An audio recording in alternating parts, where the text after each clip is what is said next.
The windswept landscapes of ancient Scotland bore witness to human occupation long before written records began to chronicle the deeds of kings and warriors. Archaeological excavations across the Highlands and Lowlands reveal a complex tapestry of peoples whose lives, beliefs and material culture laid the foundation for what would eventually become Scottish civilization.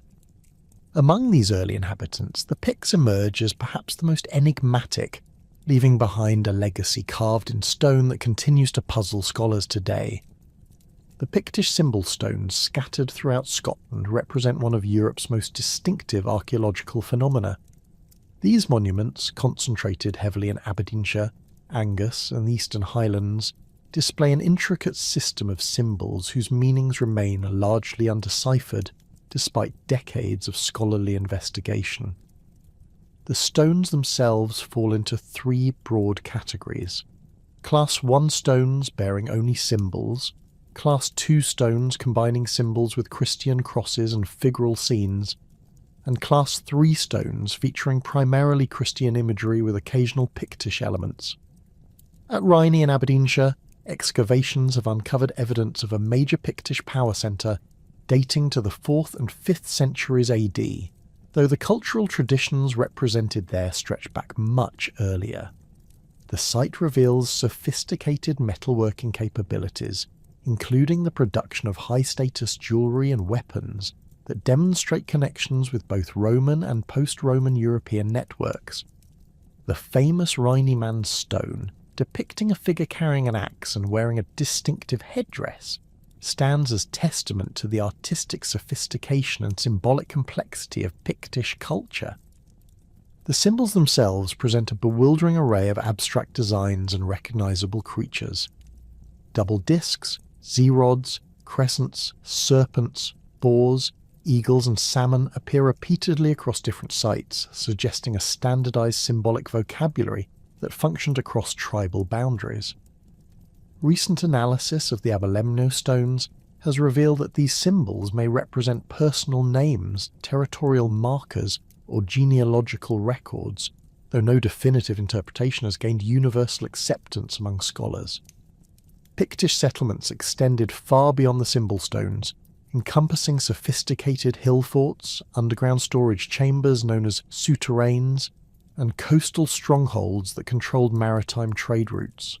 The fort at Burghead in Moray, with its massive ramparts and evidence of metalworking, demonstrates the organisational capacity and defensive concerns of Pictish communities. Archaeological evidence suggests these settlements maintained extensive trade networks, importing amber from the Baltic, glass beads from the Mediterranean, and silver from Anglo-Saxon England. The material culture of the Picts reveals a society that valued artistic expression, military prowess and technological innovation. Their metalworkers produced distinctive penannular brooches, elaborate sword hilts, and ceremonial chains that rank among the finest examples of early medieval craftsmanship in Europe.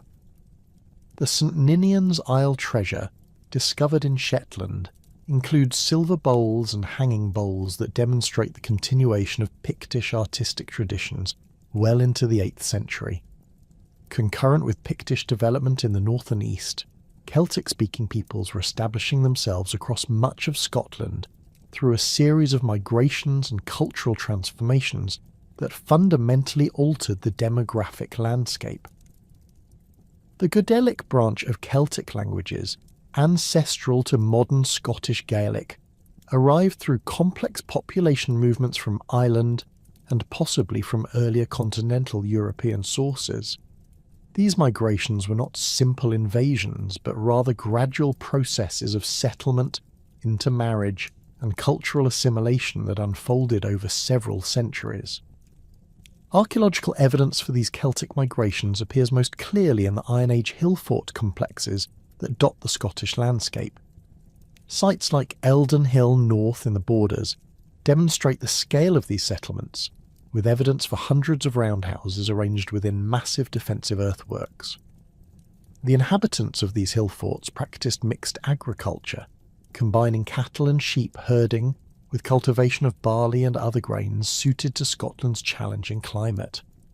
The Gaelic-speaking peoples brought with them distinctive cultural practices that would profoundly influence Scottish development. Their social organisation centred on kinship groups led by warrior elites who demonstrated their status through the possession of fine weapons, jewellery and imported luxury goods. Excavations at sites like Duncarloway in the Western Isles reveal the architectural sophistication of these communities, with multi-storey stone towers known as brochs, providing both defensive capabilities and impressive displays of engineering skill.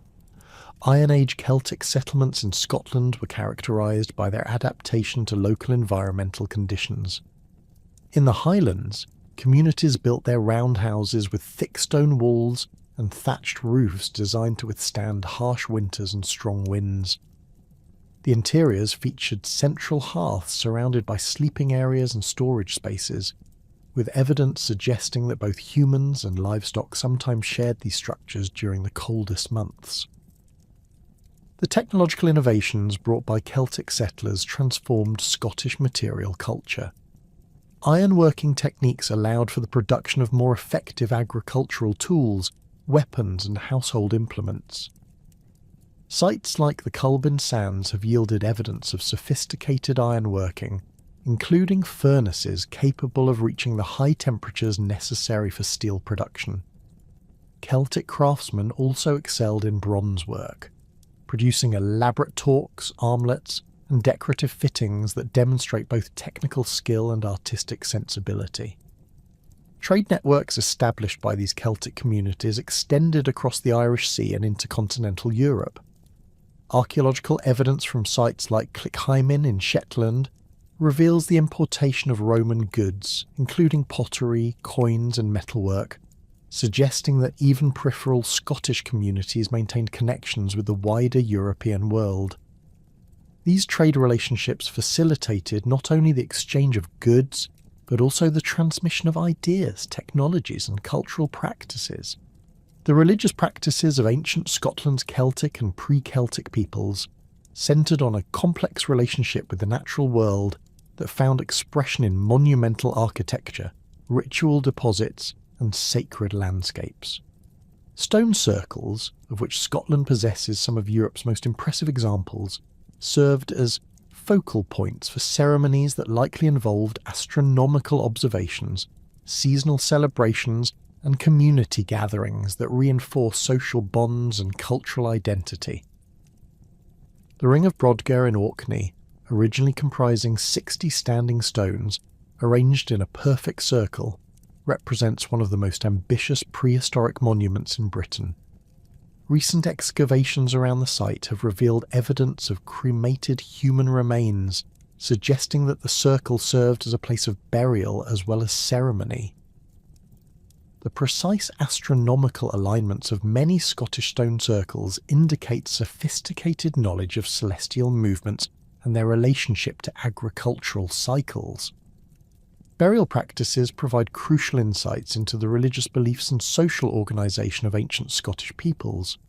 The chambered cairns of Orkney and the Western Isles, such as Maeshowe and Callanish, demonstrate elaborate mortuary rituals that involve the collective burial of community members over extended periods. These monuments required enormous investments of labour and resources, suggesting that religious obligations played a central role in organising prehistoric Scottish society. Druidical traditions, though poorly documented in written sources, left their mark on the Scottish landscape through sacred groves, ritual pools, and ceremonial sites that continue to hold significance well into the Christian period. The presence of carved stone heads at sites like Boa Island and the ritual deposition of metalwork in lochs and rivers across Scotland suggest continuities between pre-Christian religious practices and later folk traditions. The Druids themselves, as described by classical authors like Caesar and Pliny, served multiple functions within Celtic society as priests, judges, teachers, and keepers of oral tradition. In Scotland, archaeological evidence for Druidical activity includes ritual shafts, votive deposits, and ceremonial enclosures that suggest organised religious practices extending across tribal boundaries. The famous Gundestrup cauldron, though found in Denmark, depict scenes that may represent druidical ceremonies practiced throughout the Celtic world, including Scotland. Sacred landscapes in ancient Scotland encompass not only constructed monuments, but also natural features imbued with religious significance.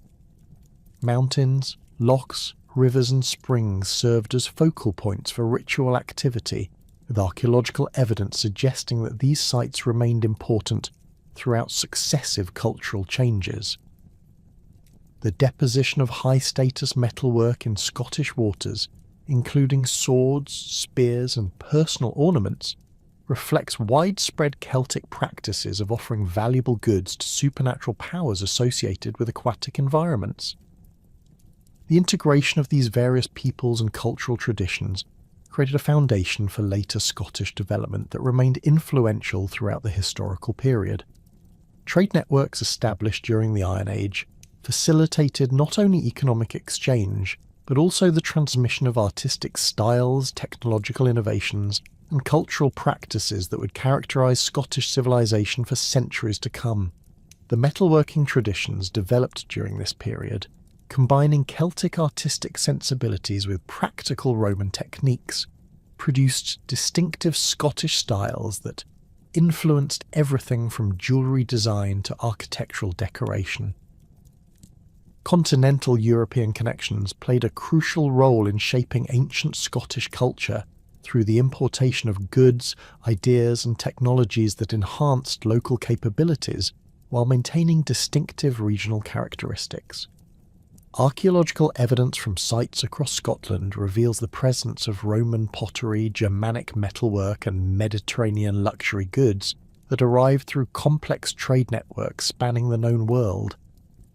The technological innovations that accompanied these cultural exchanges transformed daily life in ancient Scotland. Improved agricultural techniques, including the use of iron ploughshares and more efficient harvesting tools, allowed communities to support large populations and develop more complex social structures. Advances in metallurgy, particularly the development of pattern-welded sword blades and sophisticated bronze casting techniques, enhanced both military capabilities and artistic expression. The sophisticated trade networks and cultural developments that had flourished across Scotland during the Iron Age were about to face their greatest external challenge. In 79 AD, Roman legions under the command of Gnaeus Julius Agricola crossed into Caledonia, marking the beginning of 3 centuries of intermittent conflict, accommodation and resistance that would fundamentally reshape the political landscape of northern Britain. The Roman military machine, having already subjugated much of England and Wales, now turned its attention to the unconquered territories beyond the Forth Clyde line, where Caledonian tribes had maintained their independence through a combination of geographic advantages and fierce martial traditions. Agricola's initial campaigns demonstrated the methodical approach that had made Roman expansion so successful throughout Europe. Moving north from established bases in the borders, Roman forces constructed a series of temporary camps and supply depots that allowed them to project power deep into Highland territory while maintaining secure lines of communication. Archaeological excavations at sites like Inch Tutil on the Tay reveal the scale of Roman engineering capabilities, with evidence for a legionary fortress capable of housing over 5,000 troops, along with extensive workshops, granaries and administrative buildings. The Roman advance encountered immediate resistance from Caledonian tribes who had been observing Roman tactics in southern Britain and preparing their own defensive strategies. Unlike the settled agricultural communities that Romans had conquered elsewhere, the Caledonians employed a mobile warfare doctrine that took full advantage of Scotland's challenging terrain. Highland warriors, equipped with long swords, spears and distinctive oval shields, could strike rapidly at Roman supply columns before disappearing into forests and mountain passes that Roman heavy infantry found difficult to navigate. Tacitus, writing as Agricola's son-in-law and drawing upon first-hand accounts of the campaigns, describes the Caledonian forces as formidable opponents who combined individual martial prowess with sophisticated tactical coordination. Archaeological evidence supports these accounts, with weapon deposits from Highland sites revealing high-quality iron spearheads, sword blades, and shield bosses that demonstrate both technical skill and access to raw materials through extensive trade networks. The climactic confrontation between Roman and Caledonian forces occurred at Mons Graupius in 83 or 84 AD, though the exact location of this battle remains one of Scotland's most debated archaeological mysteries. Tacitus provides the most detailed contemporary account, describing how Calgacus, leader of the Caledonian Confederation, assembled an army of over 30,000 warriors drawn from tribes across northern Scotland. The Roman force, numbering approximately 20,000 men, including auxiliary troops from Germanic and Gallic territories, represented the largest military expedition ever launched into Highland territory. According to Tacitus, the battle began with Caledonian chariots attempting to disrupt Roman formations through rapid charges across the battlefield. These vehicles, archaeological evidence suggests, were lightweight constructions designed for speed and maneuverability, rather than the heavy assault chariots used in other parts of the Celtic world. Roman discipline and superior armour ultimately prevailed, with auxiliary cavalry units exploiting gaps in the Caledonian line to encircle and destroy much of the Highland army. Modern archaeological investigations have identified several potential sites for Mons Graupius, with Benahee in Aberdeenshire and the Pass of Grange near Keith emerging as leading candidates based on topographical analysis and the discovery of Roman military artefacts. Excavations at these locations have revealed evidence of large-scale military activity, including Roman javelin heads, cavalry equipment, and defensive earthworks that may represent temporary Roman camps constructed before or after the battle.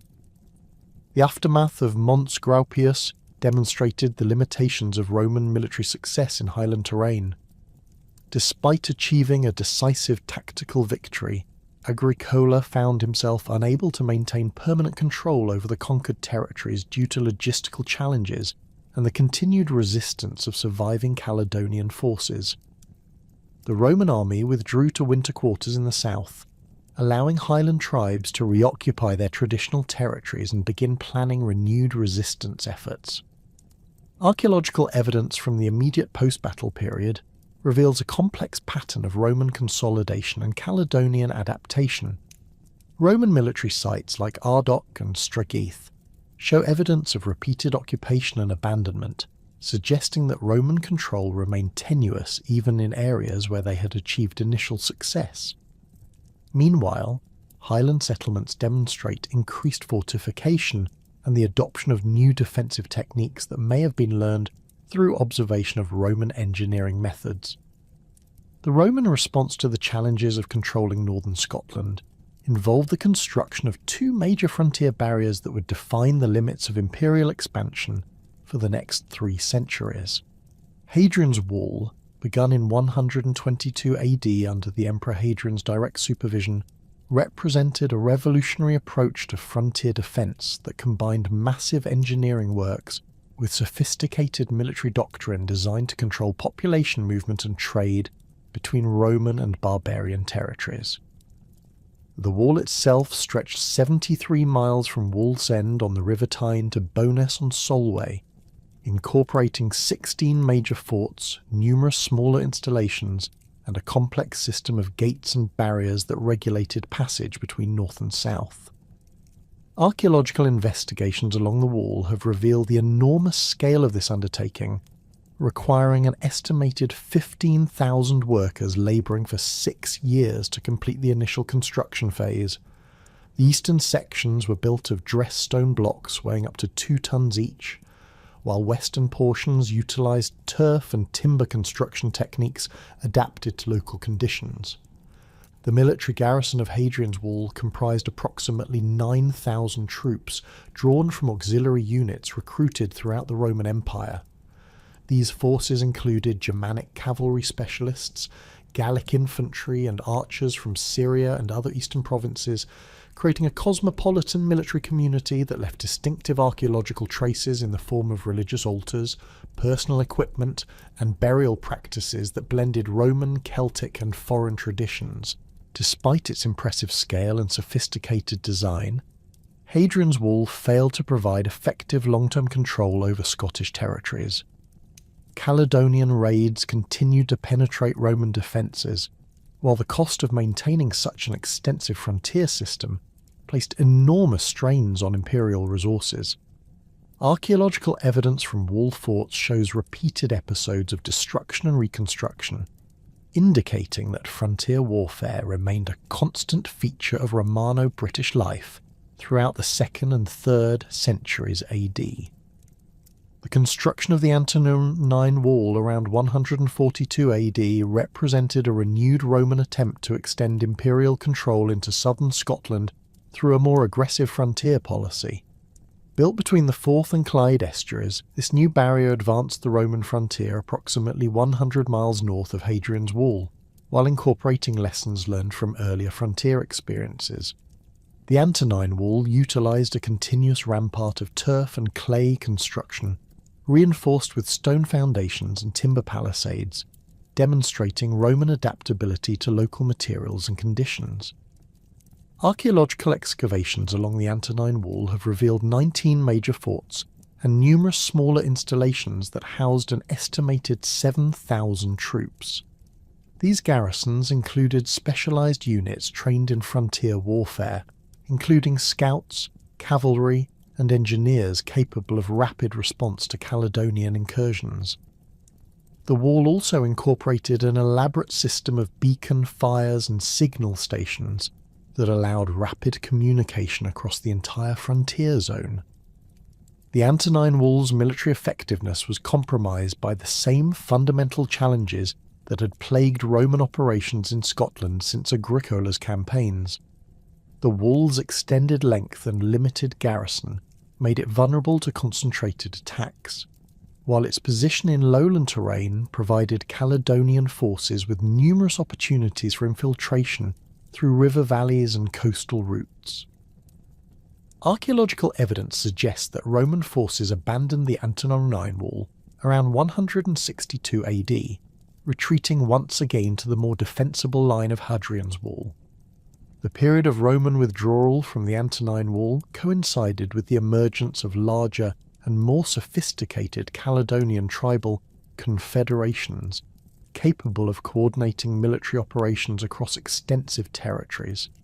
Archaeological evidence from this period reveals increased settlement fortification, improved weapon technology, and expanded trade networks that provided Highland communities with access to Roman goods through both legitimate commerce and raiding activities.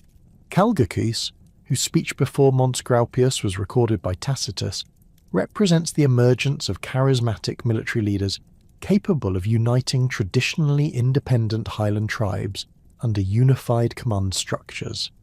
Archaeological evidence suggests that these confederations were held together through complex systems of kinship ties, shared religious practices, and the distribution of prestige goods obtained through successful military operations against Roman targets.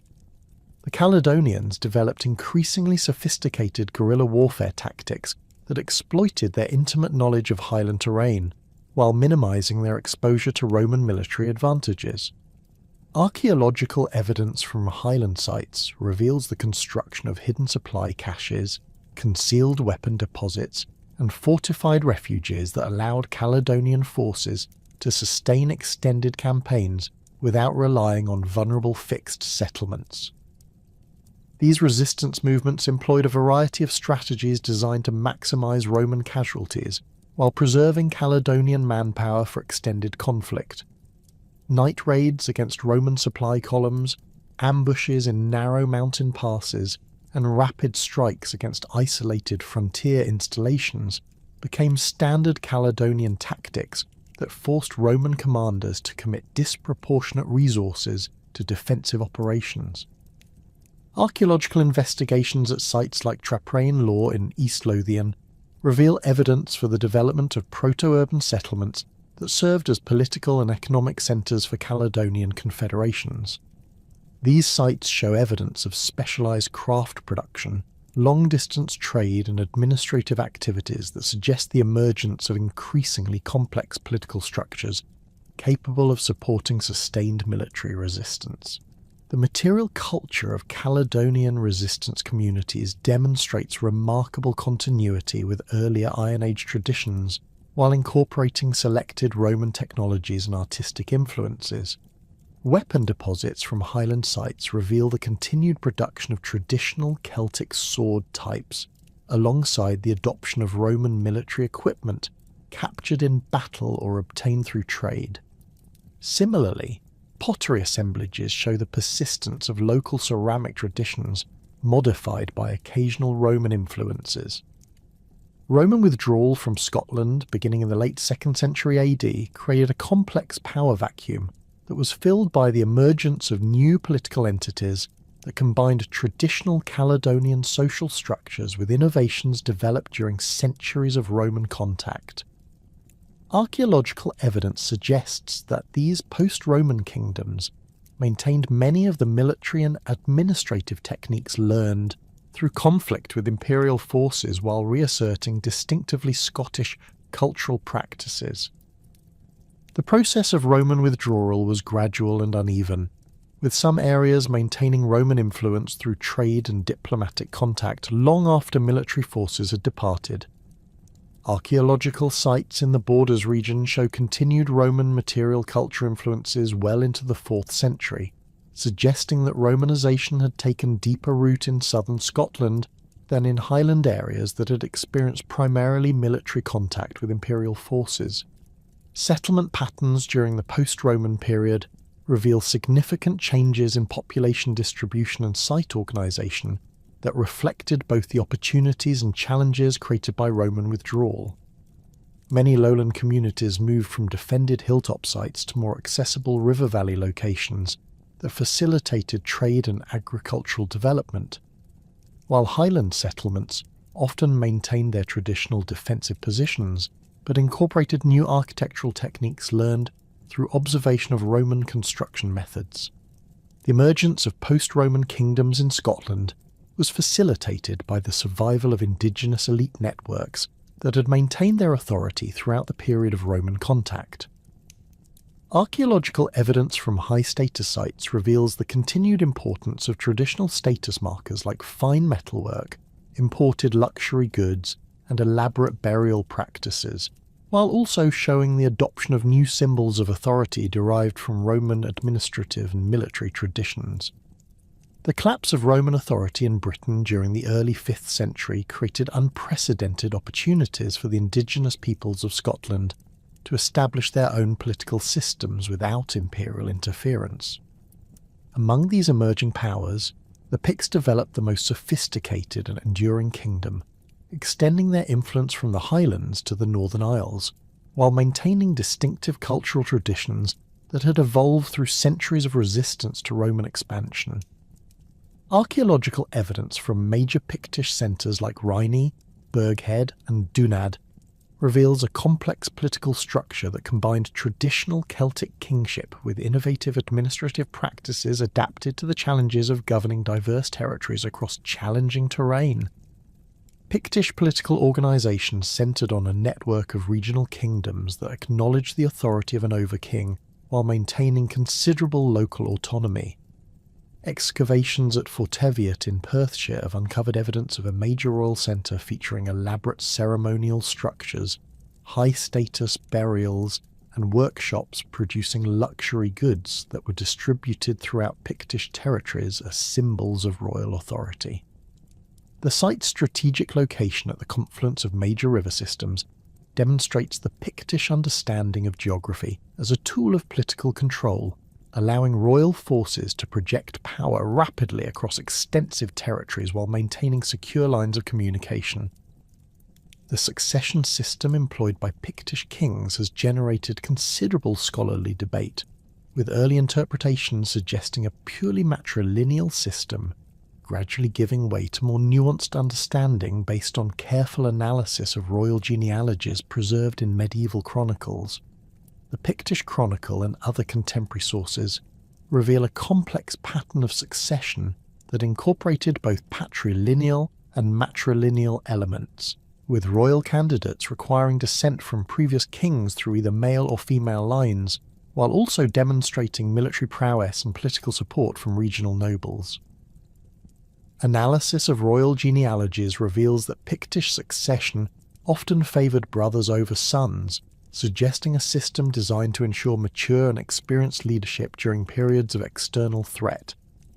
Kings like Brydei mac Beli, who ruled during the late 7th century, exemplified this pattern by succeeding his brother rather than inheriting directly from his father, while also demonstrating the military capabilities necessary to maintain Pictish independence against expanding Northumbrian power. Archaeological evidence from royal burial sites shows that successful kings were interred with elaborate grave goods, including silver chains, decorated weapons, and imported luxury items that emphasised their connections to wider European networks.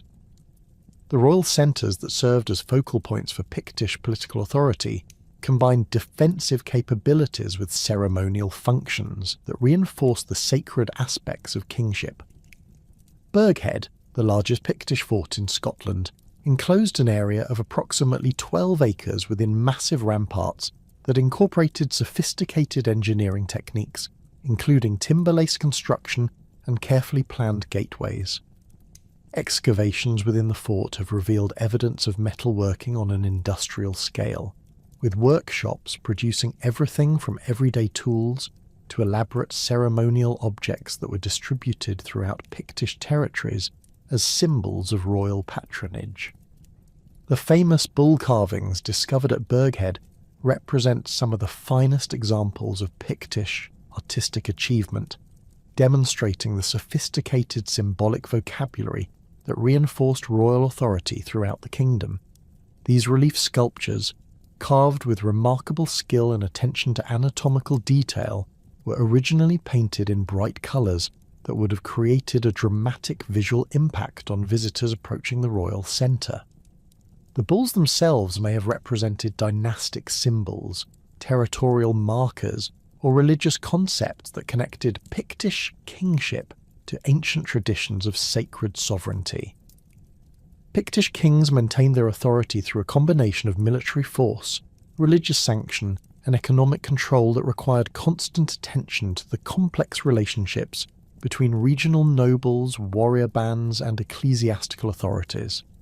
Royal progress through the kingdom allowed kings to demonstrate their power while collecting tribute, settling disputes, and reinforcing personal relationships with local leaders.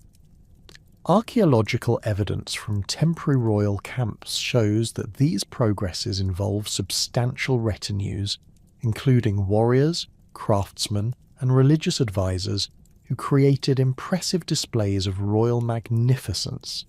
designed to overawe potential rivals. The arrival of Christianity in Scotland during the 6th century introduced new elements into Pictish political culture, while building upon existing traditions of sacred kingship that had deep roots in Celtic society. St Columba's mission to Iona in 563 AD marked a crucial turning point in Scottish religious development, establishing a monastic centre that would influence Christian practice throughout the Highlands and Islands for centuries to come. Columba, a member of the powerful Uí Nel dynasty in Ireland, brought with him not only religious authority but also political connections that enhanced his effectiveness as a missionary among Pictish and Scottish elites. The foundation of Iona represented a carefully calculated political and religious strategy that took advantage of the island's position at the intersection of Irish, Pictish, and Scottish territories. Archaeological excavations on Iona have revealed evidence of sophisticated monastic buildings constructed using advanced stoneworking techniques that created impressive architectural statements designed to demonstrate the power and permanence of Christian faith.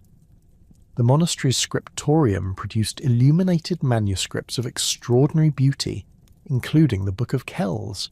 which combined Celtic artistic traditions with Christian iconography to create a distinctive insular art style that influenced cultural development throughout Northern Europe.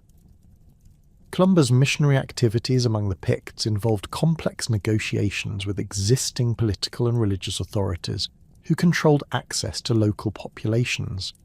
The saint's biography, written by a Domnan in the late 7th century, describes encounters with Pictish druids and kings that reveal the sophisticated diplomatic skills required for successful evangelization in a politically fragmented landscape.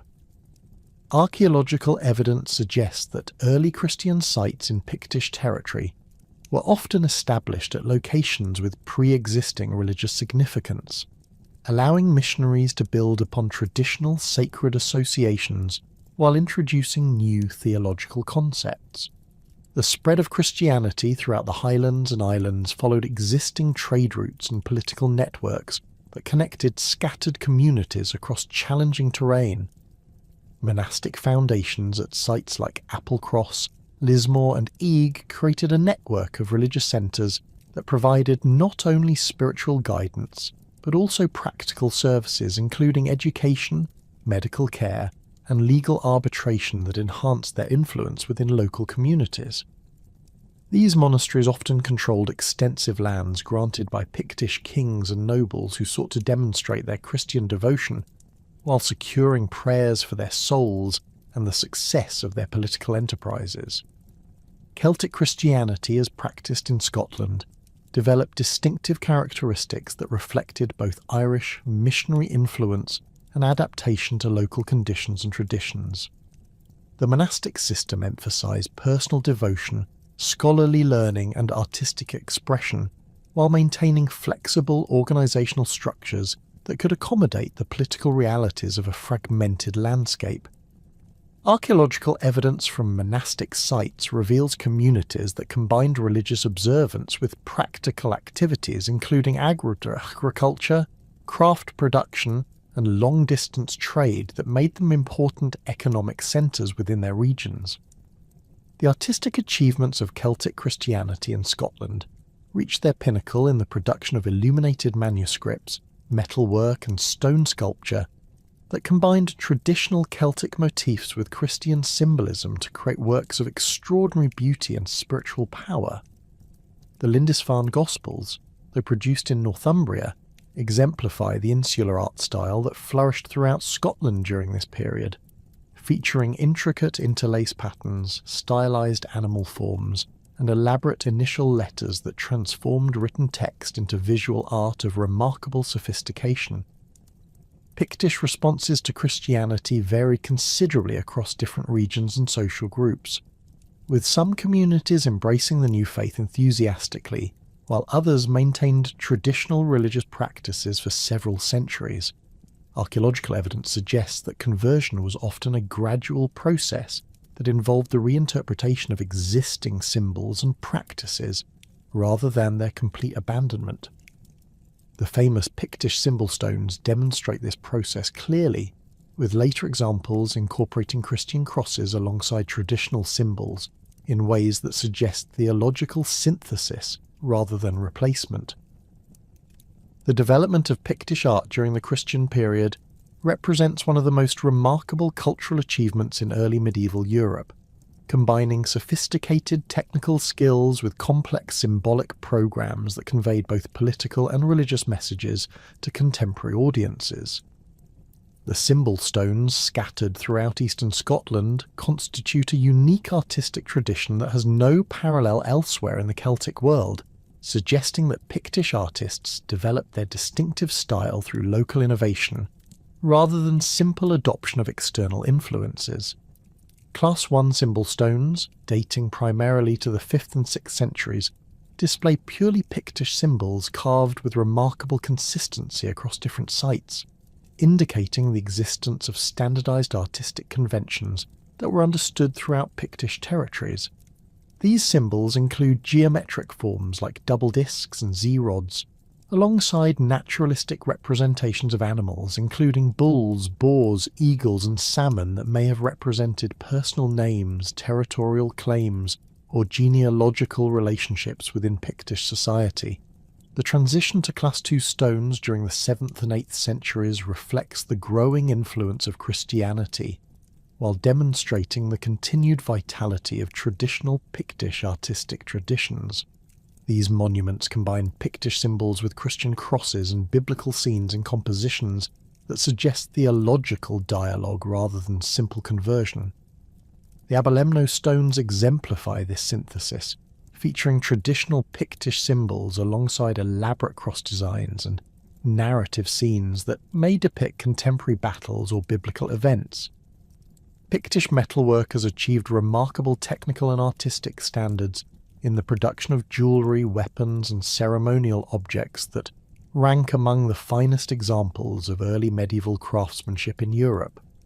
The silver chains discovered at sites like Whitecleuch and Park Hill demonstrate sophisticated manufacturing techniques, including granulation, filigree work and complex linking systems that required both technical skill and artistic vision.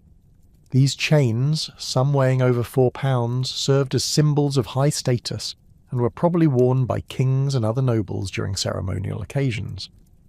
The famous Pictish silver plaques, including examples from Norreys law and other treasure hoards, feature elaborate animal designs executed in repousse technique that creates dramatic three-dimensional effects. These objects demonstrate the continuation of Latène artistic traditions adapted to Christian contexts, with traditional Celtic animal forms reinterpreted as symbols of Christian virtue or divine power. The technical quality of this metalwork suggests the existence of specialised workshops supported by royal or ecclesiastical patronage that allowed craftsmen to develop their skills over extended periods. Manuscript illumination produced in Scottish monasteries during this period achieved international recognition for its artistic excellence and innovative approaches to combining text and image. The Book of Durrow, possibly produced at Iona during the 7th century, demonstrates the sophisticated understanding of colour, composition and symbolic meaning that characterised insular manuscript art. The book's carpet pages feature intricate geometric patterns that create meditative visual experiences designed to enhance spiritual contemplation, while its animal symbols draw upon both Celtic and Germanic artistic traditions to create a distinctively Christian iconographic program. The impact of Viking raids on Pictish society, beginning in the late 8th century, fundamentally altered the political and cultural landscape of Scotland, while paradoxically contributing to the preservation of Pictish artistic traditions through the creation of defensive treasure hoards. The first recorded Viking attack on Scottish territory occurred at Rathlin Island in 795, followed by raids on Iona in 802, 806 and 825 that forced the monastery's community to relocate to safer locations in Ireland and central Scotland. Archaeological evidence for Viking raiding activity appears throughout Scotland in the form of burned settlements, defensive modifications to existing sites, and the deposition of treasure hoards that reflect attempts to preserve valuable objects from Viking depredation. The St Ninian's Isle treasure, discovered in Shetland, includes 28 pieces of silver metalwork that demonstrate the continued vitality of Pictish artistic traditions, even in areas subject to intensive Viking pressure. The hoard's burial around 800 AD coincides with the intensification of Viking activity in Scottish waters, suggesting that local communities were forced to conceal their most precious possessions to prevent their loss to raiders. Viking settlement patterns in the Northern Isles and western Scotland reveal a complex process of colonisation that involved both violent conquest and peaceful integration with existing populations. Archaeological investigations at sites like Jarlshof in Shetland show evidence of Scandinavian longhouses constructed directly over earlier Pictish buildings, indicating rapid and comprehensive cultural change in some areas. However, other sites reveal more gradual transitions that suggest negotiated settlements between Viking colonists and indigenous communities. The establishment of Norse settlements in Scotland created new political dynamics that challenged traditional Pictish authority while introducing Scandinavian legal traditions, agricultural techniques, and artistic styles that would influence Scottish culture for centuries to come. Viking colonists brought with them experience of maritime trade networks that connected Scotland to Iceland, Greenland, and eventually North America, dramatically expanding the geographic horizons of Scottish communities that had previously focused primarily on Irish Sea and North Sea connections. Norse influence on Pictish society extended beyond simple political conquest to encompass fundamental changes in settlement patterns, economic organisation, and cultural expression that reflected the adaptive strategies employed by both indigenous and immigrant populations. Archaeological evidence suggests that successful Norse colonisation required accommodation with existing Pictish elites who possessed essential knowledge of local conditions, trade networks, and political relationships that Viking leaders needed to establish effective control over their new territories. The complex political landscape that had emerged from centuries of Viking raids, Pictish resistance, and competing territorial claims across northern Britain reached a decisive turning point in 843 AD when Kenneth MacAlpin successfully claimed the kingship of both the Scots of Dalriada and the Picts. This unprecedented unification represented far more than a simple dynastic succession. It marked the beginning of a new political entity that would eventually become the Kingdom of Scotland. Archaeological evidence from royal centres like Scone and Forteviot reveals the sophisticated administrative and ceremonial infrastructure that Kenneth inherited and adapted to govern his expanded realm, while contemporary chronicles document the complex negotiations, military campaigns, and strategic marriages that made his remarkable achievement possible. Kenneth's path to dual kingship emerged from the unique circumstances created by Viking pressure on traditional Celtic political structures throughout the Irish Sea region. The intensification of Norse raids during the early 9th century had devastated many traditional power centres,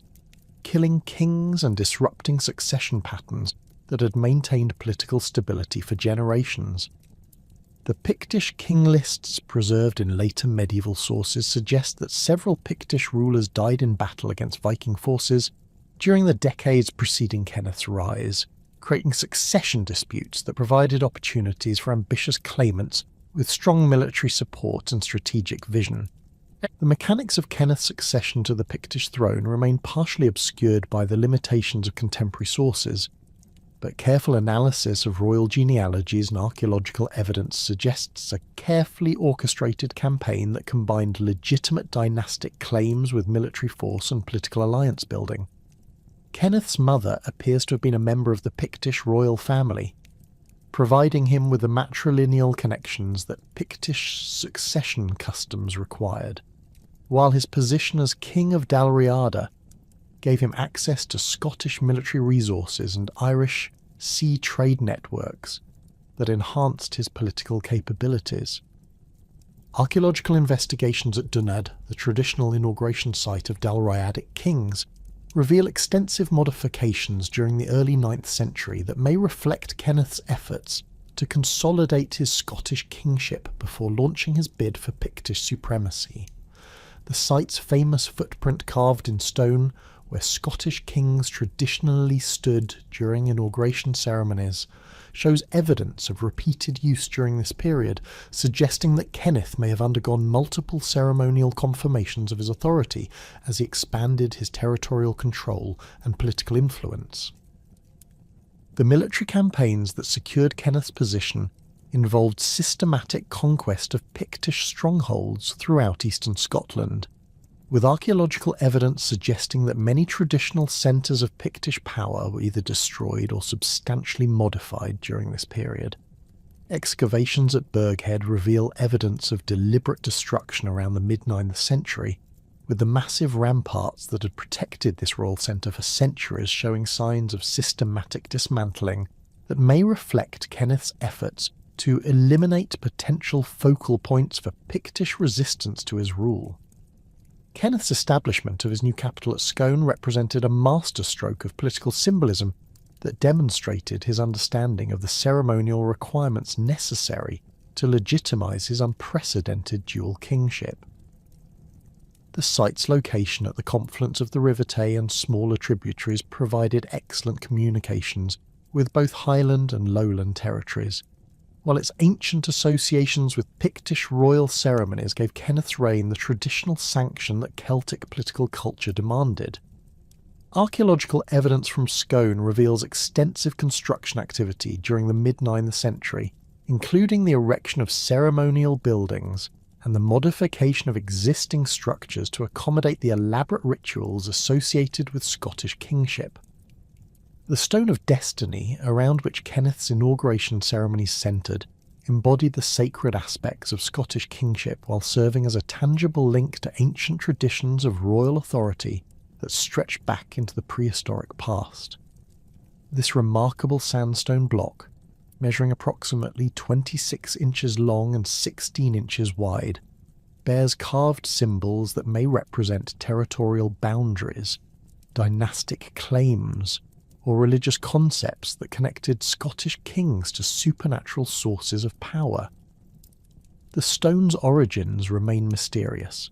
with some traditions claiming it was brought from Ireland by early Scottish settlers, while others suggest it was carved locally from stone quarried near Scone itself. The ceremonial use of the Stone of Destiny during royal inaugurations created dramatic spectacles that reinforced the sacred character of Scottish kingship, while demonstrating the new monarch's connection to both earthly and divine authority. Contemporary accounts describe elaborate rituals that combine Christian prayers with traditional Celtic ceremonies, creating syncretic religious experiences that appeal to both converted and unconverted populations within Kenneth's diverse kingdom. The king would stand upon the stone while nobles from throughout his realm offered formal submission, creating a physical and symbolic representation of his authority over all Scottish territories. Archaeological investigations around Scone have uncovered evidence of the extensive preparations required for royal inaugurations, including temporary structures to house visiting nobles, cooking facilities to provide feast for hundreds of participants, and ceremonial spaces where traditional bardic performances celebrated the new king's genealogy and military achievements. These events serve not only as religious ceremonies, but also as political gatherings where important decisions about taxation, military service, and territorial administration were communicated to regional leaders who would implement royal policies throughout the kingdom. The development of Gaelic culture as the dominant force in Kenneth's unified kingdom reflected both practical administrative considerations and deliberate cultural policies designed to create shared identity among previously distinct populations. The Gaelic language, already established in Dalriada, possessed sophisticated legal and literary traditions that provided frameworks for governing diverse territories, while its close relationship to Irish allowed Scottish kings to maintain important connections with powerful Irish kingdoms that could provide military support or political alliance during times of crisis. Kenneth's promotion of Gaelic cultural traditions involved the systematic replacement of Pictish administrative practices with Scottish alternatives that centralised authority while incorporating useful elements of Pictish political organisation. Royal charters and other administrative documents from this period show the gradual adoption of Gaelic legal terminology and bureaucratic procedures, while archaeological evidence suggests that Pictish artistic traditions were modified rather than eliminated, creating hybrid cultural forms that satisfied both Scottish and Pictish populations within the unified kingdom. The establishment of Gaelic as the primary language of royal administration required extensive educational and cultural programs that transformed the intellectual landscape of early medieval Scotland. Monasteries that had previously conducted their affairs in Latin or Pictish were encouraged to adopt Gaelic for local communications, while royal scribes trained in Irish monasteries introduced sophisticated literary traditions that enhanced the prestige of Kenneth's court. Archaeological evidence from monastic sites shows increased production of manuscripts in Gaelic during this period, suggesting systematic efforts to create written records that would preserve and transmit Scottish cultural traditions to future generations. The territorial expansion that followed Kenneth's successful unification involved systematic campaigns designed to extend Scottish authority southward into territories previously controlled by Northumbrian Anglo-Saxons. These military operations required careful coordination between Scottish and former Pictish military forces, creating new forms of combined warfare that took advantage of Highland mobility and lowland agricultural resources. Archaeological evidence from the border regions reveals the construction of new fortifications and the modification of existing defensive sites that reflect the changing military requirements of an expanding kingdom. The conflict with Northumbria represented more than simple territorial aggrandizement. It reflected fundamental differences in political organization, cultural identity, and religious practice that made peaceful coexistence difficult between the expanding Scottish kingdom and its Anglo-Saxon neighbours. Northumbrian kings had traditionally exercised authority over southern Scotland through a combination of military intimidation and political alliance with local nobles, but Kenneth's unification created a centralised Scottish state capable of challenging Northumbrian hegemony through sustained military campaigns and diplomatic initiatives. Archaeological investigations at sites along the Scottish-Northumbrian border reveal evidence of intensified fortification activity during the late 9th and early 10th centuries, with both sides constructing new defensive works and strengthening existing strongholds in preparation for prolonged conflict. The remains of burned settlements and weapon deposits found throughout the border regions testify to the destructive nature of this warfare, while the discovery of treasure hoards suggests that local populations were forced to conceal their valuables to prevent their loss to raiding armies from either side. The Battle of Carham in 1018 marked the decisive moment in Scottish territorial expansion, establishing the River Tweed as the effective boundary between Scottish and English territories for centuries to come. The battle itself involved complex manoeuvring by both armies across the rolling countryside of the borders, with Scottish forces under Malcolm III employing tactical innovations that combined traditional Highland warfare with lessons learned from decades of conflict with Viking and Anglo-Saxon opponents. Contemporary accounts describe a day-long struggle that resulted in catastrophic losses for the Northumbrian army, including the death of Earl Uhtred and many other prominent nobles whose families had dominated border politics for generations.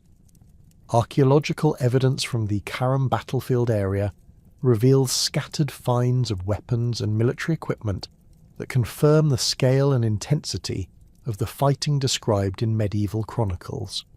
The discovery of spearheads, sword fragments, and pieces of mail armour across several square miles suggests that the battle involved thousands of combatants engaged in close combat that continued throughout the day.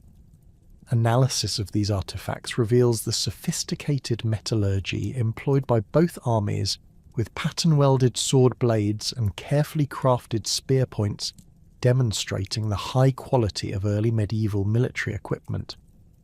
The aftermath of Carham fundamentally altered the political geography of northern Britain by establishing Scottish control over territories that had been disputed for centuries. The victory allowed Scottish kings to extend their authority over the rich agricultural lands of the Lothians, while gaining control of important trade routes that connected Scotland to continental European markets. Archaeological evidence from newly acquired territories shows rapid changes in settlement patterns and material culture that reflect the integration of former Northumbrian lands into the Scottish administrative system.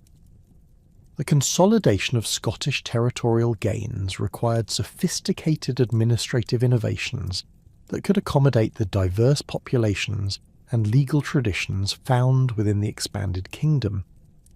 Former Northumbrian territories retained many of their traditional legal customs and social structures, but these were gradually modified to conform to Scottish political requirements, while maintaining enough continuity to prevent widespread resistance to the new regime. Archaeological evidence suggests that Scottish administrators employed a flexible approach that allowed local variations in law and custom while ensuring ultimate loyalty to the Scottish crown. The development of royal administration during this period of expansion involved the creation of new institutions and procedures that could govern territories stretching from the Highlands to the borders. Scottish kings established networks of royal officials who collected taxes, administered justice, and coordinated military service throughout the kingdom, while maintaining traditional relationships with regional nobles who retained considerable local authority. Archaeological evidence from royal centres shows increased construction of administrative buildings and storage facilities that reflect the growing complexity of Scottish government during the 10th and 11th centuries. The economic foundations of the expanded Scottish kingdom rested upon agricultural production, craft manufacturing and long-distance trade that connected Scotland to European commercial networks extending from Iceland to the Mediterranean. Archaeological investigations at trading centres like Perth and Stirling reveal evidence of specialised craft production, including metalworking, leather processing, and textile manufacturing that supplied both local markets and export trade. The discovery of imported goods including wine amphorae, fine pottery, and luxury metalwork demonstrates Scotland's integration into wider European economic systems during this period of political consolidation. The religious landscape of unified Scotland reflected the complex cultural synthesis that characterised Kenneth MacAlpin's political achievement, combining traditional Celtic Christianity with influences from Irish monasticism and Anglo-Saxon ecclesiastical traditions. The establishment of new bishoprics and the reform of existing monastic communities created institutional structures that supported royal authority while providing spiritual guidance to diverse populations throughout the kingdom. Archaeological evidence from religious sites shows extensive construction and modification during the 10th and 11th centuries, reflecting both increased royal patronage and the growing wealth of ecclesiastical institutions. The artistic achievements of this period demonstrate the cultural vitality that accompanied political unification, with Scottish craftsmen developing distinctive styles that combine Pictish, Gaelic, and Anglo-Saxon influences to create works of remarkable beauty and technical sophistication. The production of illuminated manuscripts, metalwork, and stone sculpture flourished under royal patronage, while the construction of elaborate churches and royal residences provided opportunities for architectural innovation that influenced building traditions throughout Northern Europe. Archaeological evidence reveals the existence of specialised workshops that produced luxury goods for royal and ecclesiastical patrons, while training new generations of craftsmen in traditional techniques adapted to contemporary requirements. The death of Edgar in 1107 marked the beginning of a transformative period in Scottish history, as his brother David ascended to the throne with revolutionary ideas about governance, society, and Scotland's place within the broader European political framework. David I had spent his formative years at the sophisticated court of Henry III of England, where he absorbed Anglo-Norman administrative practices, feudal concepts, and continental European approaches to kingship that would fundamentally reshape Scottish society during his remarkable 30-year reign from 1124 to 1153. David's Anglo-Norman reforms represented a systematic transformation of Scottish political and social structures that extended far beyond simple administrative changes to encompass fundamental alterations in land tenure, military organisation, and the relationship between crown and nobility. The king's personal experience of Norman efficiency had convinced him that Scotland's traditional clan-based system, while effective for maintaining Highland autonomy, lacked the organisational sophistication necessary for governing an expanding kingdom that sought recognition as a major European power. Archaeological evidence from royal centres during David's reign reveals extensive construction projects that created new types of administrative buildings, ceremonial halls, and residential quarters designed to accommodate the complex bureaucratic apparatus that feudal governance required. The introduction of feudalism into Scotland involved the systematic redistribution of land, according to principles that made territorial control dependent upon military service and administrative competence, rather than traditional kinship relationships. David granted extensive estates to Anglo-Norman knights and administrators who had proven their capabilities in England and Normandy, while simultaneously creating new forms of tenure that allowed existing Scottish nobles to retain their lands by accepting feudal obligations to the crown. This careful balance between innovation and tradition prevented the wholesale displacement of indigenous elites, while ensuring that new settlers possessed the military skills and administrative experience necessary to implement royal policies throughout the kingdom. Archaeological investigations at sites like Roxburgh and Berwick reveal the construction of substantial stone castles during David's reign, representing the first systematic introduction of Norman military architecture into Scotland. These fortifications differed dramatically from traditional Scottish defensive structures in their emphasis on individual lordship rather than communal defence, with massive keeps and elaborate gatehouses that served as both military strongholds and symbols of feudal authority. The technical sophistication of these buildings required the importation of specialised craftsmen from England and France, creating new centres of architectural knowledge that would influence Scottish building traditions for centuries to come. The motte and bailey castles that proliferated throughout southern Scotland during this period represented a more economical approach to feudal fortification that could be constructed rapidly using local materials and labour. Archaeological excavations at sites like Duffus and Rothesay have revealed the sophisticated engineering techniques employed in these constructions, with carefully planned earthworks, timber palisades, and stone foundations that created formidable defensive positions capable of controlling surrounding territories. The strategic placement of these castles along major river valleys and trade routes demonstrates David's systematic approach to territorial control that combined military necessity with economic considerations. The transformation of Scottish military organisation under feudal principles involved the creation of new forms of cavalry warfare that required extensive training, specialised equipment, and coordinated tactical doctrines unfamiliar to traditional Scottish warriors. The heavy cavalry that formed the backbone of feudal armies demanded not only individual skill in horsemanship and weapons handling, but also the economic resources necessary to maintain war horses, armour, and the complex support systems that medieval warfare required.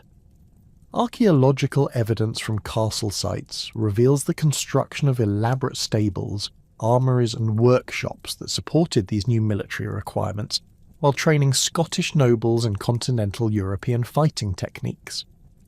David's administrative innovations extended beyond military organisation to encompass comprehensive reforms in legal procedures, taxation systems, and commercial regulation that created the institutional framework for Scotland's emergence as a centralised medieval state. The establishment of royal sheriffdoms throughout the kingdom provided local administrative centres where royal officials could collect taxes, administer justice, and coordinate military service according to standardised procedures that ensured consistent implementation of royal policies. Archaeological evidence from sheriff centres reveals the construction of specialised buildings, including courts, prisons, and record repositories that house the documentary apparatus necessary for effective feudal administration. The legal reforms introduced during David's reign involved the systematic codification of Scottish law, according to principles that combined traditional Celtic legal customs with Anglo-Norman jurisprudence and canon law influences that reflected the kingdom's integration into wider European legal traditions. The creation of royal courts with jurisdiction over serious crimes and disputes involving feudal obligations provided mechanisms for resolving conflicts that had previously been handled through traditional clan-based arbitration or private warfare. Archaeological investigations at court sites reveal the construction of the elaborate judicial buildings that created appropriate settings for the ceremonial aspects of legal proceedings, while providing practical facilities for record-keeping and prisoner detention. The economic foundations of David's feudal system required systematic development of agricultural production, craft manufacturing and commercial exchange that could support the increased taxation and military service that feudal obligations demanded. The introduction of new agricultural techniques including heavy ploughs, crop rotation systems, and improved livestock breeding practices increased productivity on feudal estates while creating surplus wealth that could be converted into military service or monetary payments to the crown. Archaeological evidence from rural settlements shows widespread adoption of these innovations, with new types of farm buildings, storage facilities, and processing equipment that reflect the technological advances accompanying feudal reorganisation. The reign of Alexander III, from 1249 to 1286, represented the culmination of medieval Scottish political development, as the kingdom achieved unprecedented prosperity, territorial security, and international recognition under a monarch who successfully balanced the competing demands of feudal innovation and traditional Scottish identity. Alexander inherited a realm that had been transformed by 2 centuries of gradual reform, but his personal leadership and strategic vision elevated Scotland to a position of genuine European significance that commanded respect from the most powerful rulers of his age. Archaeological evidence from royal residences during Alexander's reign reveals a level of architectural sophistication and artistic achievement that reflected Scotland's emergence as a major medieval power capable of competing with England and France in both military and cultural spheres. Alexander's territorial consolidation involved the systematic integration of previously autonomous regions into the Scottish administrative system, while respecting local traditions and customs that maintained popular support for royal authority. The acquisition of the Hebrides from Norway in 1266 following the Battle of Largs represented a diplomatic triumph that eliminated the last significant external threat to Scottish territorial integrity, while demonstrating Alexander's sophisticated understanding of international politics. Archaeological investigations in the Western Isles reveal rapid changes in settlement patterns and material culture following their incorporation into Scotland, with new types of buildings, agricultural techniques, and craft traditions that reflect integration into Scottish economic and political systems. The Battle of Largs itself demonstrated Alexander's military capabilities and strategic acumen in confronting the formidable naval power that had dominated Scottish waters for centuries.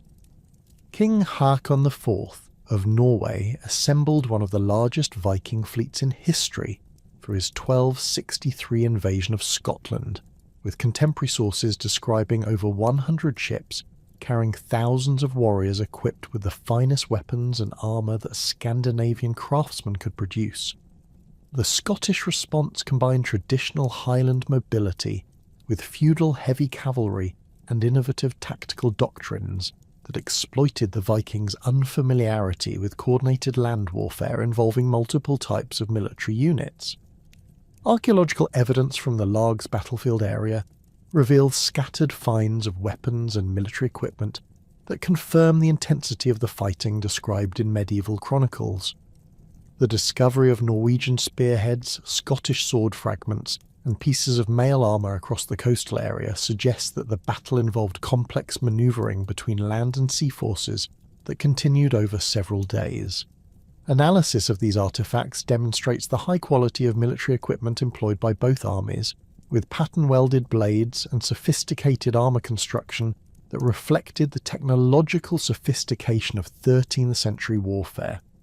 The diplomatic negotiations that followed Largs resulted in the Treaty of Perth in 1266, which formally transferred Norwegian sovereignty over the Hebrides to Scotland in exchange for monetary compensation and annual tribute payments that acknowledged Norway's historical claims while establishing Scottish territorial integrity. This agreement represented a masterpiece of medieval diplomacy that satisfied both parties' essential interests while creating the foundation for peaceful relations between Scotland and Norway that would endure for centuries. Archaeological evidence from the Hebrides shows immediate changes in material culture following the treaty, with Scottish-style pottery, metalwork and architectural techniques rapidly replacing Norwegian influences throughout the islands. Alexander's domestic policies emphasised the development of Scotland's economic potential through systematic encouragement of trade, craft production and agricultural improvement that created the wealth necessary to support his ambitious territorial and diplomatic initiatives. The establishment of new burghs throughout the kingdom provided commercial centres where merchants could conduct business under royal protection, while contributing to crown revenues through taxation and customs duties. Archaeological investigations at burghs like Perth, Aberdeen and Edinburgh reveal extensive evidence of specialised craft production, international trade and urban development that transformed Scotland's economic landscape during Alexander's reign. The development of Scottish burghs represented one of the most significant innovations in medieval urban planning, combining continental European commercial practices with adaptations to Scottish geographical and cultural conditions that created distinctive urban environments. The typical Scottish burgh featured a planned layout with a central marketplace, standardised building plots, and defensive walls that provided security for merchants and craftsmen while facilitating royal control over commercial activities. Archaeological excavations in burgh centres reveal evidence of sophisticated infrastructure, including paved streets, drainage systems, and water supplies that supported dense urban populations engaged in specialised economic activities. Perth emerged as Scotland's most important commercial centre during Alexander's reign, with archaeological evidence revealing extensive trading connections that linked Scotland to markets throughout northern Europe and beyond. Excavations along the High Street have uncovered imported pottery from France and the Low Countries, fine metalwork from Germany, and luxury goods from as far away as the Mediterranean that demonstrate the scope of Scottish commercial networks. The discovery of specialised workshops producing leather goods, textiles and metal objects for export reveals the development of Scottish manufacturing capabilities that could compete successfully in international markets. The growth of Aberdeen as a major trading port reflected Scotland's increasing integration into North Sea commercial networks that connected Scandinavian, German and English markets through sophisticated shipping and credit arrangements. Archaeological investigations along the harbourfront have revealed the remains of substantial stone warehouses, merchant residences and craft workshops that supported Aberdeen's emergence as a centre for the export of Scottish wool, hides and fish to continental European markets. The discovery of foreign coins, merchant seals and documentary evidence of international partnerships demonstrates the cosmopolitan character that Scottish burghs achieved during this period of commercial expansion. Edinburgh's development as both a royal residence and commercial centre exemplified the successful integration of political and economic functions that characterised Alexander's approach to urban development. The construction of substantial royal buildings within Edinburgh Castle provided appropriate settings for the ceremonial aspects of kingship, while the growth of the burgh below created commercial opportunities that attracted merchants and craftsmen from throughout Europe. Archaeological evidence from the castle reveals extensive construction activity during Alexander's reign, including new residential quarters, ceremonial halls, and defensive structures that reflected Scotland's emergence as a major European power. The cultural achievements of Alexander's reign encompass not only architectural and artistic developments, but also significant advances in education, literature, and intellectual life that established Scotland as a centre of medieval learning and cultural innovation. The establishment of cathedral schools at sites like St Andrews, Glasgow, and Aberdeen provided educational opportunities that attracted students from throughout Europe, while training Scottish clergy in the theological and administrative skills necessary for effective church governance. Archaeological investigations at these sites reveal extensive library buildings, scriptoriums, and residential quarters that house substantial scholarly communities engaged in advanced intellectual work. The construction of Scotland's great medieval cathedrals during this period represented both architectural achievements and symbols of the kingdom's cultural sophistication that commanded international respect and admiration. St Andrew's Cathedral, begun during Alexander's reign, incorporated the latest developments in Gothic architectural design while adapting these innovations to Scottish materials and construction techniques. Archaeological investigations of the cathedral's foundations reveal the sophisticated engineering required for this massive undertaking, with carefully planned stone foundations, elaborate drainage systems, and precisely calculated structural supports that allowed Scottish masons to create one of Europe's most impressive religious buildings. The artistic achievements of Scottish craftsmen during Alexander's reign extended beyond architecture to encompass manuscript illumination, metalwork, and stone carving that combined traditional Scottish motifs with contemporary European artistic developments. The production of illuminated manuscripts in Scottish monasteries achieved international recognition for their technical excellence and innovative approaches to combining text and image in ways that enhance both aesthetic appeal and spiritual meaning. Archaeological evidence from monastic scriptoriums reveals the sophisticated materials and techniques employed in manuscript production, including imported pigments, specially prepared parchments, and precision tools that allowed Scottish scribes and illuminators to compete with the finest work produced anywhere in medieval Europe. The development of Scottish literature during this period reflected both the kingdom's cultural confidence and its integration into wider European intellectual traditions that valued vernacular literary expression alongside Latin scholarly work. The composition of historical chronicles, romantic poetry, and religious verse in both Gaelic and emerging Scots dialects created a distinctive Scottish literary tradition that preserved traditional cultural values while incorporating contemporary European literary techniques and themes. Archaeological evidence from royal and ecclesiastical libraries reveals extensive collections of both native and imported texts that provided the intellectual resources necessary for this literary flowering. The sudden death of Alexander III on a stormy March night in 1286, when his horse stumbled on the treacherous coastal path near Kinghorn, plunged Scotland into a succession crisis that would fundamentally reshape the kingdom's relationship with England and forge a distinctly Scottish national consciousness through decades of warfare and political struggle. The king's body, discovered on the rocky shore the following morning, bore witness to the cruel irony that a monarch who'd brought unprecedented prosperity and stability to Scotland should meet his end in such an abrupt and violent manner, leaving behind only his young granddaughter Margaret, the Maid of Norway, as heir to a realm that had never been ruled by a female monarch. The regency established to govern Scotland during Margaret's minority comprised 6 guardians representing the major noble families whose competing territorial and political interests had been held in check by Alexander's personal authority.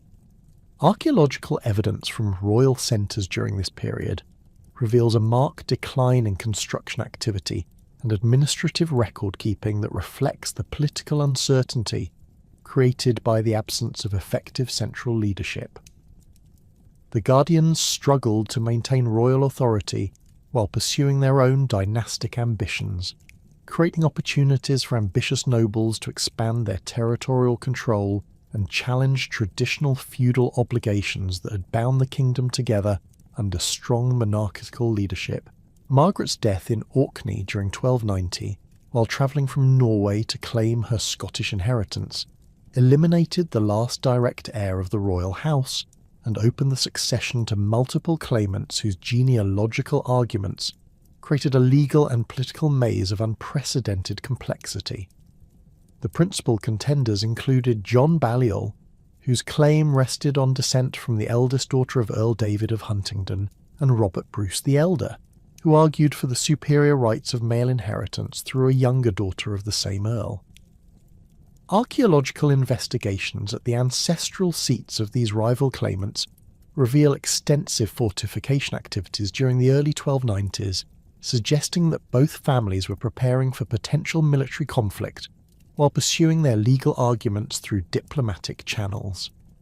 The involvement of Edward IV of England in Scottish succession disputes represented a calculated intervention by a monarch whose imperial ambitions extended far beyond his existing territorial holdings, and who recognised the unprecedented opportunity created by Scotland's succession crisis. Edward's legal expertise and reputation for judicial fairness initially made him an attractive arbitrator for Scottish nobles who sought authoritative resolution of their competing claims, but the English king's subsequent actions revealed political motivations that transformed what began as legal arbitration into systematic subjugation of Scottish independence. Contemporary documents preserved in English archives demonstrate Edward's meticulous preparation for his role as overlord, including detailed genealogical research and consultation with legal experts who could provide scholarly justification for his territorial ambitions. The Great Cause, as contemporaries termed the succession dispute, involved complex legal proceedings that lasted nearly 2 years and required extensive investigation of feudal law, genealogical evidence, and historical precedents that could support the various claimants' arguments. Edward established a court of 104 auditors drawn from throughout Europe, creating an impressive display of legal scholarship designed to legitimise whatever decision he ultimately rendered. Archaeological evidence from Berwick, where many of these proceedings took place, reveals the construction of temporary buildings and administrative facilities necessary to house the substantial bureaucratic apparatus that medieval legal proceedings required, while documentary sources describe the elaborate ceremonial protocols that emphasised Edward's authority over the entire process. The proceedings themselves involved detailed examination of genealogical charts, feudal obligations and legal precedents that stretch back centuries, with learned clerks presenting arguments based on Roman law, canon law, and feudal custom that demonstrated the sophisticated legal scholarship available to medieval courts. Edward's auditors heard testimony from witnesses throughout Scotland and England,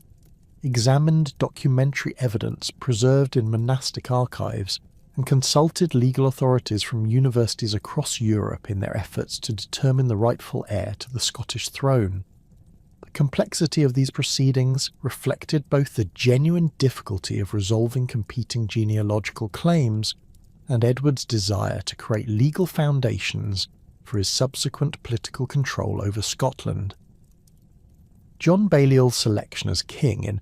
November 1292 represented Edward's calculated choice of a claimant whose political weakness and extensive English landholdings would make him amenable to English oversight and control.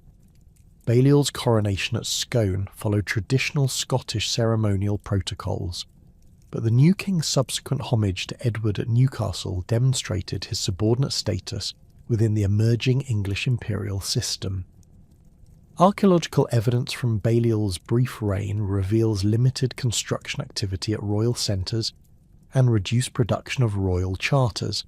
suggesting that effective monarchical authority remained constrained by English oversight and domestic political opposition from nobles who had supported rival claimants during the succession dispute. Edward's systematic reduction of Scottish independence involved a series of legal and administrative measures designed to transform Scotland from an autonomous kingdom into a dependent territory governed according to English administrative practices and legal procedures. The requirement that Scottish legal disputes could be appealed to English courts undermined traditional Scottish judicial autonomy, while Edward's demands for Scottish military service in his French wars violated the principle of Scottish neutrality that had been carefully maintained by previous monarchs. Archaeological investigations at border castles reveal extensive English construction activities during this period, with new fortifications and administrative buildings that facilitated English control over Scottish territory and populations.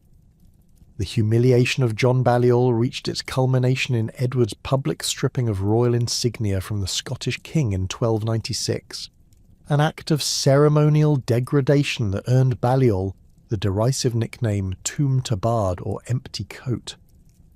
This dramatic gesture, performed before assembled English and Scottish nobles, symbolically transferred Scottish sovereignty to Edward, while demonstrating the futility of resistance to English power.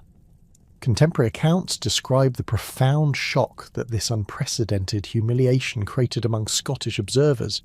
many of whom had never witnessed such complete negation of traditional monarchical dignity and authority. The sack of Berwick in March 1296 marked Edward's transition from legal manipulation to military conquest as his forces systematically destroyed Scotland's most prosperous commercial centre in a display of calculated brutality designed to terrorise potential Scottish resistance. Contemporary chroniclers describe scenes of unprecedented destruction as English soldiers killed thousands of civilians, burned merchant warehouses, and demolished churches in an orgy of violence that continued for 3 days. Archaeological excavations in medieval Berwick have uncovered evidence of this destruction in the form of burned buildings, hastily buried treasure hoards, and mass graves that confirm the scale of devastation described in written sources. The psychological impact of Berwick's destruction extended far beyond its immediate military significance. To demonstrate Edward's willingness to employ unlimited violence against Scottish resistance, while eliminating the commercial networks that had supported Scottish independence, through international trade connections. The systematic destruction of merchant records, craft workshops and storage facilities disrupted economic relationships that had taken generations to develop, while the massacre of skilled craftsmen and traders eliminated human capital that could not be easily replaced. Archaeological evidence reveals that Berwick never fully recovered its pre-1296 prosperity, with subsequent occupation layers showing reduced population density and simplified material culture that reflected the permanent damage inflicted by Edward's assault. William Wallace's emergence as a leader of Scottish resistance represented the mobilisation of social groups that had been excluded from traditional feudal political structures, but possessed intimate knowledge of local terrain and strong motivations to resist English occupation. Wallace's family background as minor landholders in Renfrewshire placed him outside the great noble networks that had dominated Scottish politics, but his education and administrative experience provided him with organisational skills that proved crucial in coordinating resistance activities across diverse social and regional boundaries. Archaeological investigations at sites associated with Wallace's early activities reveal evidence of hidden weapon caches, concealed meeting places, and fortified refuges that supported guerrilla operations against English occupation forces. The murder of Wallace's father and brother by English officials provided personal motivations for resistance that complemented broader Scottish grievances against English occupation policies, while his legal training gave him sophisticated understanding of the political and constitutional issues at stake in the independence struggle. Wallace's ability to articulate Scottish grievances in legal and moral terms that resonated with diverse audiences proved crucial in building the broad coalition of nobles, clergy and common people that sustained resistance activities despite repeated military defeats and brutal English reprisals. Contemporary documents reveal Wallace's correspondence with European rulers and papal authorities, demonstrating his sophisticated understanding of international politics and his efforts to secure foreign support for Scottish independence. The Battle of Stirling Bridge on September 11th, 1297, represented a tactical masterpiece that demonstrated Wallace's innovative approach to warfare and his ability to exploit English overconfidence and tactical rigidity. The battle site, where the River Forth narrows to a width that could be crossed by only 2 horsemen abreast, provided ideal conditions for the ambush tactics that Wallace had perfected through months of guerrilla operations against English supply columns and isolated garrisons. Archaeological investigations near the medieval bridge site have uncovered military artefacts including arrowheads, spear points, and pieces of armour that confirm the intensity of fighting described in contemporary accounts. Wallace's tactical plan involved allowing approximately half of the English army to cross the narrow bridge before launching a coordinated attack that trapped the advance force on the north bank while preventing reinforcements from crossing to their assistance. The Scottish forces, positioned in concealed positions along the riverbank, waited until the English cavalry had become separated from their supporting infantry before emerging to attack with long spears and other weapons designed specifically for close combat against heavily armoured opponents. The discipline required for this complex manoeuvre demonstrated the sophisticated training and coordination that Wallace had achieved among his diverse followers, despite their lack of formal military experience. The destruction of the English advance force occurred with remarkable speed and completeness, as Scottish spearmen systematically eliminated trapped cavalry units, while archers prevented escape attempts across the bridge or through the surrounding marshland. Contemporary accounts describe the death of Hugh Cressingham, Edward's treasurer in Scotland, whose body was subsequently flayed by Scottish soldiers who fashioned his skin into sword belts and other items that served as grisly trophies of their victory. Archaeological evidence from the battlefield area includes numerous English military artefacts abandoned during the retreat, suggesting that the panic following the destruction of the advance force led to widespread abandonment of equipment by surviving English troops. The political implications of Stirling Bridge extended far beyond its immediate military significance to demonstrate that English forces could be defeated through superior tactics and local knowledge despite their advantages in equipment and training. Wallace's victory provided crucial psychological encouragement for Scottish resistance, while revealing tactical innovations that could neutralise English military superiority in appropriate terrain and circumstances. The battle's impact resonated throughout Europe, with contemporary chroniclers in France, Italy, and other countries recording their amazement that a largely peasant army had destroyed professional English forces led by experienced knights and commanded by competent officers. Wallace's subsequent campaign in northern England, during the winter of 1297-98, revealed the strategic limitations of guerrilla warfare while demonstrating his understanding of the economic foundations of English power in Scotland. The systematic devastation of Northumberland and Cumberland provided Scottish forces with supplies and plunder while denying resources to English armies, but the campaign's brutal character alienated potential English sympathisers and provided Edward with propaganda opportunities that he exploited effectively in his diplomatic correspondence with the European rulers. Archaeological evidence from burned English settlements reveals the thoroughness of Scottish destruction, with entire villages showing evidence of systematic demolition that eliminated buildings, agricultural equipment, and livestock necessary for recovery. The Battle of Falkirk on July 22nd, 1298, demonstrated Edward's tactical adaptations to the lessons of Stirling Bridge, while revealing the limitations of Scottish military capabilities when forced to fight conventional battles against superior English forces. Edward's army, numbering approximately 25,000 men including substantial contingents of Welsh longbowmen and heavy cavalry, represented one of the largest medieval armies ever assembled for Scottish campaigns.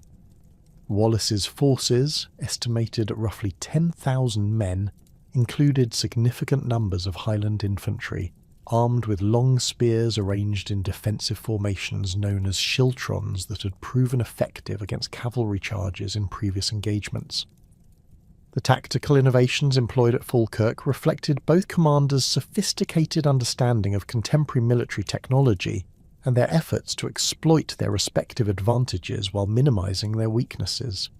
Wallace positioned his schiltrons on rising ground that forced English cavalry to attack uphill, while providing Scottish forces with clear fields of observation and communication. Edward countered by deploying his Welsh longbowmen in positions where they could target the densely packed Scottish formations with devastating volleys of arrows that disrupted Scottish cohesion before his cavalry launched their decisive charges. The destruction of Wallace's army occurred through the systematic application of combined arms tactics that coordinated archery, cavalry, and infantry assaults to overwhelm Scottish defensive positions that had been weakened by continuous arrow fire.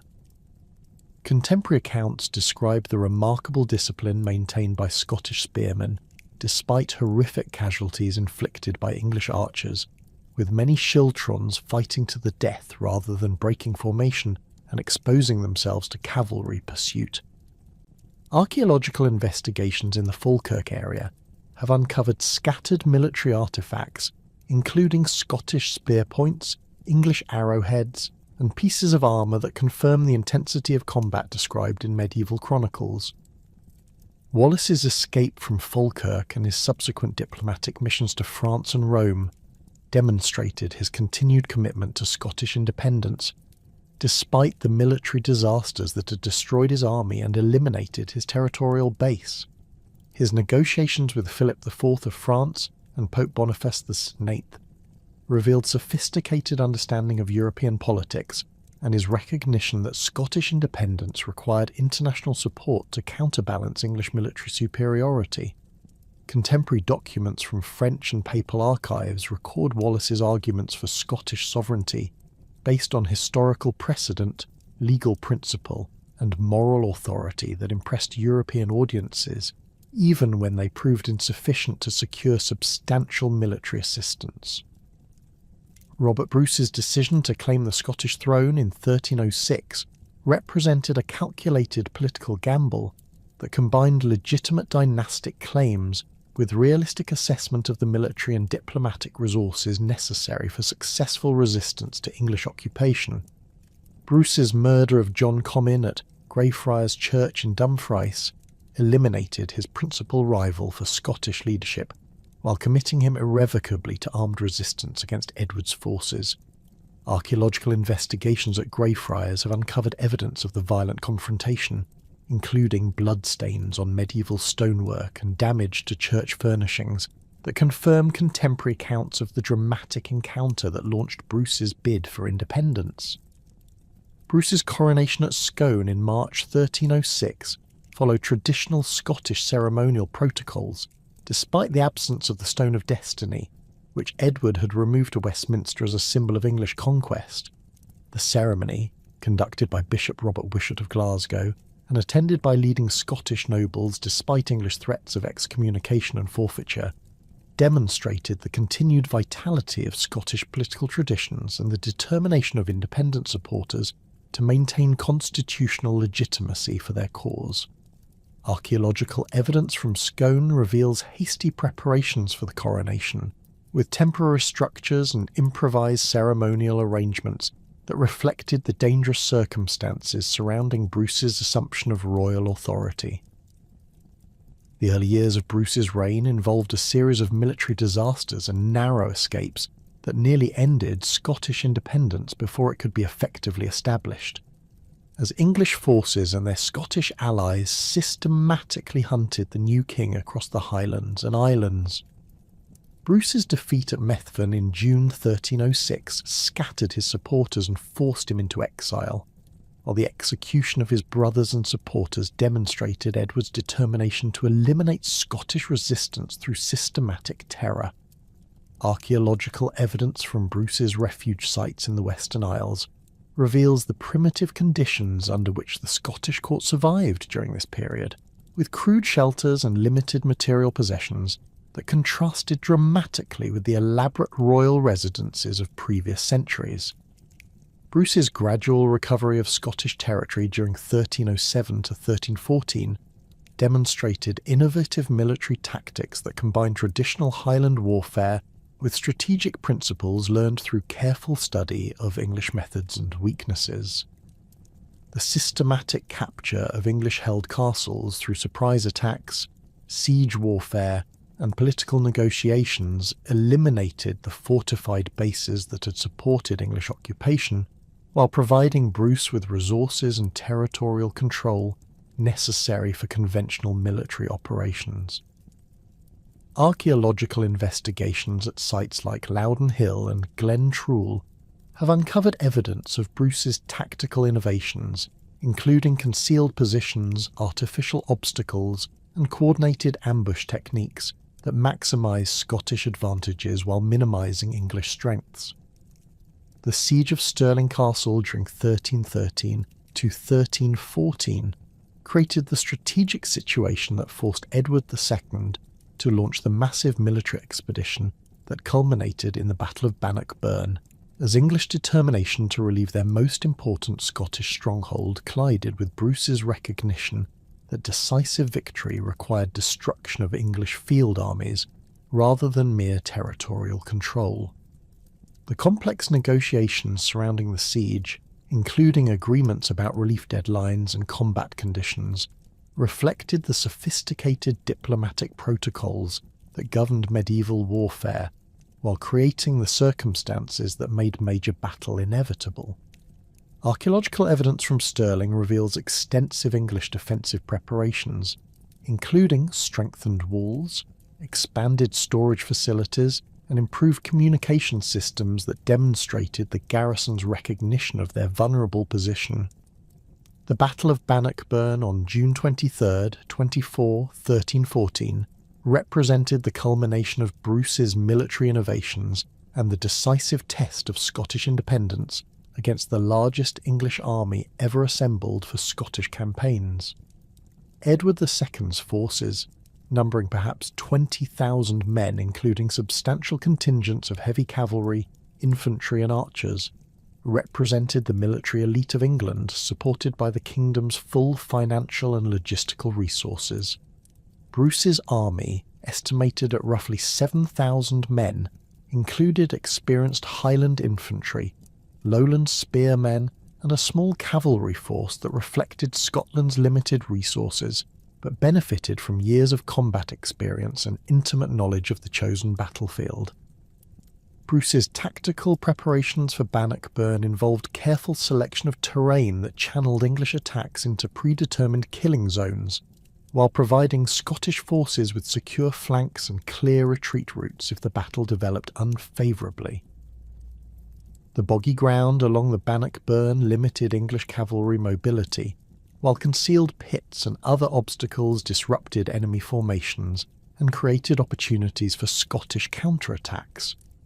Archaeological investigations across the battlefield area have revealed evidence of these preparations, including artificial obstacles, defensive positions, and weapon deposits that confirm the sophisticated planning that preceded the battle. The fighting at Bannockburn unfolded over 2 days of increasingly desperate English attempts to break Scottish defensive positions that had been carefully prepared to exploit English tactical weaknesses while maximising Scottish advantages in terrain and coordination. The first day's combat involved English cavalry charges against Scottish schiltrons, positioned to protect the approaches to Stirling, with Bruce himself participating in single combat that demonstrated his personal courage while inspiring his followers through dramatic displays of royal leadership. Contemporary accounts describe the remarkable sight of the Scottish king splitting the helmet and skull of Henry de Bohun with a single axe blow, an act of individual prowess that symbolised Scottish determination to resist English conquest regardless of the odds. The decisive action occurred on the second day as coordinated Scottish attacks systematically destroyed English formations that had become disorganised by difficult terrain, supply shortages, and the psychological impact of their previous day's failures. Bruce's tactical coordination of infantry, cavalry, and archers demonstrated sophisticated understanding of combined arms warfare, while his personal leadership maintained Scottish morale during the critical moments when English resistance began to collapse. Archaeological evidence from the battlefield includes numerous English military artefacts abandoned during the retreat, suggesting widespread panic among Edward's forces as their tactical situation deteriorated beyond recovery. The accession of Robert II in 1371 marked not merely a dynastic transition, but a fundamental transformation in the character of Scottish kingship. As the first Stuart monarch brought to the throne a complex web of territorial holdings, noble connections and administrative innovations that would reshape the kingdom's political landscape for over 2 centuries. Robert's path to the crown had been secured through his position as High Steward of Scotland, a hereditary office that had given the Stuart family extensive experience in royal administration, while accumulating vast estates across the Western Lowlands and Southwestern Highlands that provided both the resources and political networks necessary for effective monarchical rule.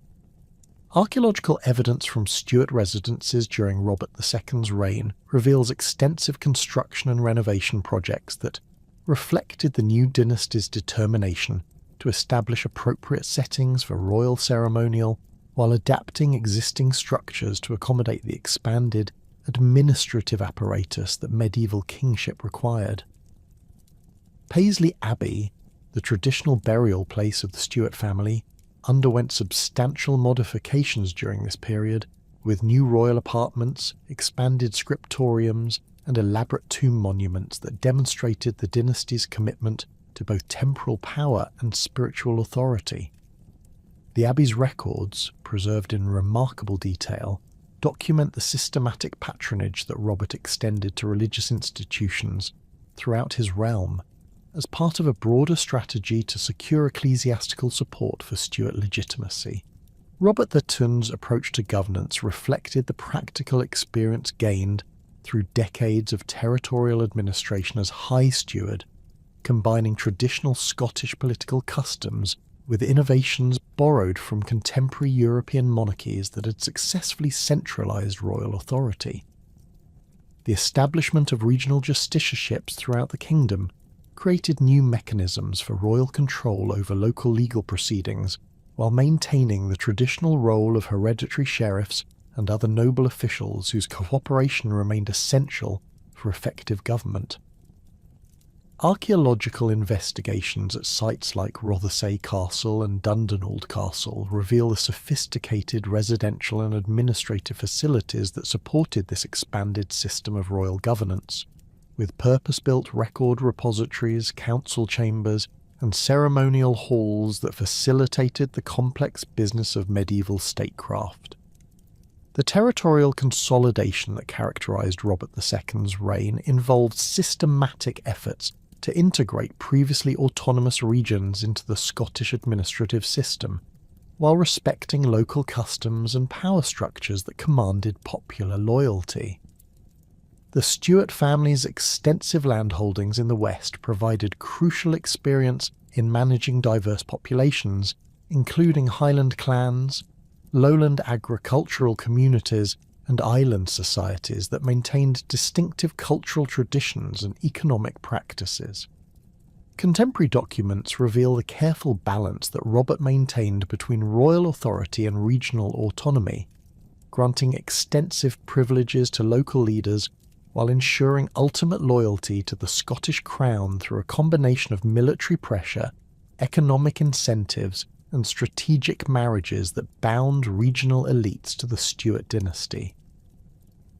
The reign of Robert III, who succeeded his father in 1390, demonstrated both the strengths and limitations of Stuart political methods as the kingdom faced increasing challenges from English aggression, internal noble rivalries, and the complex diplomatic requirements of late medieval European politics. Robert III's physical disabilities, resulting from injuries sustained in his youth, created opportunities for ambitious nobles to expand their territorial control and challenge royal authority, while forcing the king to rely heavily on trusted advisors, whose own political ambitions sometimes conflicted with royal interests. Archaeological evidence from royal residences during this period shows reduced construction activity and simplified ceremonial arrangements that reflected the political constraints under which Robert III operated throughout his troubled reign. The emergence of powerful noble families during the early Stuart period created new challenges for royal authority while providing the military resources necessary to defend Scottish independence against renewed English pressure. The Douglas family, whose territorial holdings stretched across the borders and into the central lowlands, accumulated unprecedented wealth and military power through their role as wardens of the marches and their systematic acquisition of forfeited estates from nobles who had supported English claims during the Wars of Independence. Archaeological investigations at Douglas strongholds like Threv Castle reveal the sophisticated fortification techniques and residential amenities that reflected the family's quasi-royal status, with massive artillery defences, elaborate great halls, and extensive domestic quarters that could accommodate the substantial retinues that medieval magnates required for effective political and military operations. The complex relationship between Stuart kings and their over-mighty subjects reached its most dramatic expression during the reign of James I, whose return from 18 years of English captivity in 1424 initiated a systematic campaign to restore effective royal authority through a combination of constitutional reform, military action, and strategic elimination of potential rivals. James's experiences at the English court had provided him with detailed knowledge of administrative innovations and governmental techniques that had strengthened English royal power, while his prolonged absence from Scotland had allowed him to observe Scottish political developments with the detached perspective of an outsider who could identify systemic weaknesses that required immediate attention. Archaeological evidence from James I's reign reveals extensive fortification of royal residences and the construction of new governmental buildings that reflected his determination to create physical symbols of restored royal authority while providing practical facilities for the expanded administrative apparatus that effective monarchy required. Linlithgow Palace, substantially rebuilt during James's reign, incorporated the latest developments in residential architecture while serving as a secure base for royal operations in the politically volatile lowlands. The palace's innovative design combined defensive capabilities with ceremonial grandeur, featuring elaborate great halls for state occasions, private royal apartments equipped with the latest amenities, and administrative offices that housed the expanding bureaucracy necessary for centralised government.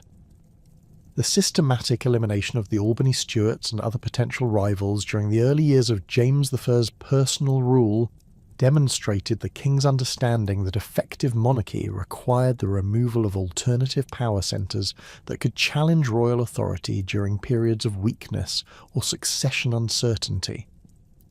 The execution of Duke Murdoch of Albany and his sons at Stirling Castle in 1425 sent a clear message to other ambitious nobles, while eliminating the most serious threat to Stuart legitimacy that had emerged during the king's captivity. Archaeological investigations at Stirling reveal modifications to the castle's execution facilities and the construction of new prison accommodations that reflected James's systematic approach to dealing with political opposition through judicial proceedings that maintained legal forms while achieving predetermined political objectives. James VI's legal and administrative reforms represented the most comprehensive attempt at governmental modernisation undertaken by any medieval Scottish monarch, combining systematic codification of existing laws with innovative procedures designed to strengthen royal control over judicial proceedings throughout the kingdom. The establishment of the Court of Session as a permanent judicial body provided consistent application of royal justice, while reducing the influence of regional magnates who had traditionally dominated local legal proceedings through their control of hereditary jurisdictions. Contemporary legal records reveal the sophisticated jurisprudence that developed under James's patronage, with detailed case precedents, standardised procedures, and systematic appeals processes that created a truly national legal system for the first time in Scottish history. The economic policies implemented during James I's reign reflected his recognition that effective monarchy required substantial financial resources that could support expanded governmental operations while providing the military capabilities necessary to maintain domestic order and defend against external threats. The systematic revision of taxation procedures including more accurate assessment of landed wealth and improved collection mechanisms, substantially increased royal revenues while creating more equitable distribution of fiscal burdens among different social groups and regional communities. Archaeological evidence from royal mints reveals increased production of silver coinage during this period, with improved metallurgical techniques and standardised weights that facilitated commercial transactions, while demonstrating Scotland's integration into wider European monetary systems. The cultural achievements of James I's court reflected both the king's personal intellectual interests and his understanding of the role that artistic patronage played in enhancing royal prestige and demonstrating Scotland's cultural sophistication to foreign observers. James's own literary compositions, including the King's Quair, demonstrated the high level of vernacular poetry that Scottish court culture had achieved while establishing precedents for royal patronage of literary activity that would influence cultural development throughout the Stuart period. Archaeological evidence from royal residences reveals the construction of the elaborate libraries, scriptoriums, and artistic workshops that supported this cultural flowering while providing appropriate settings for the ceremonial aspects of court life that reinforced royal authority through displays of magnificence and learning. The reign of James II, beginning in 1437 when he was only 6 years old, illustrated the recurring challenges that minority rule created for Stuart monarchy, while demonstrating the resilience of the governmental institutions that his father had established. The regency arrangements that governed Scotland during James's minority involved complex power-sharing agreements among leading noble families, ecclesiastical authorities, and royal officials who struggled to maintain effective administration while pursuing their own political and territorial ambitions. Archaeological evidence from this period reveals reduced royal construction activity and simplified ceremonial arrangements that reflected the political constraints under which Regency government operated, while the fortification of noble residences increased dramatically as competing factions prepared for potential military confrontations. The Douglas Wars that dominated the early years of James II's personal rule represented the most serious challenge to Stuart authority since the dynasty's establishment, as the Black Douglas family leveraged their extensive territorial holdings, military resources, and international connections to challenge royal supremacy throughout southern Scotland. The complexity of this conflict extended far beyond simple noble rebellion to encompass fundamental questions about the nature of Scottish monarchy, the relationship between crown and nobility, and Scotland's position within the broader European political system. Contemporary documents reveal the sophisticated diplomatic and military strategies employed by both sides, with the Douglases seeking French support for their opposition to royal policies, while James II cultivated English neutrality and papal approval for his actions against rebellious subjects.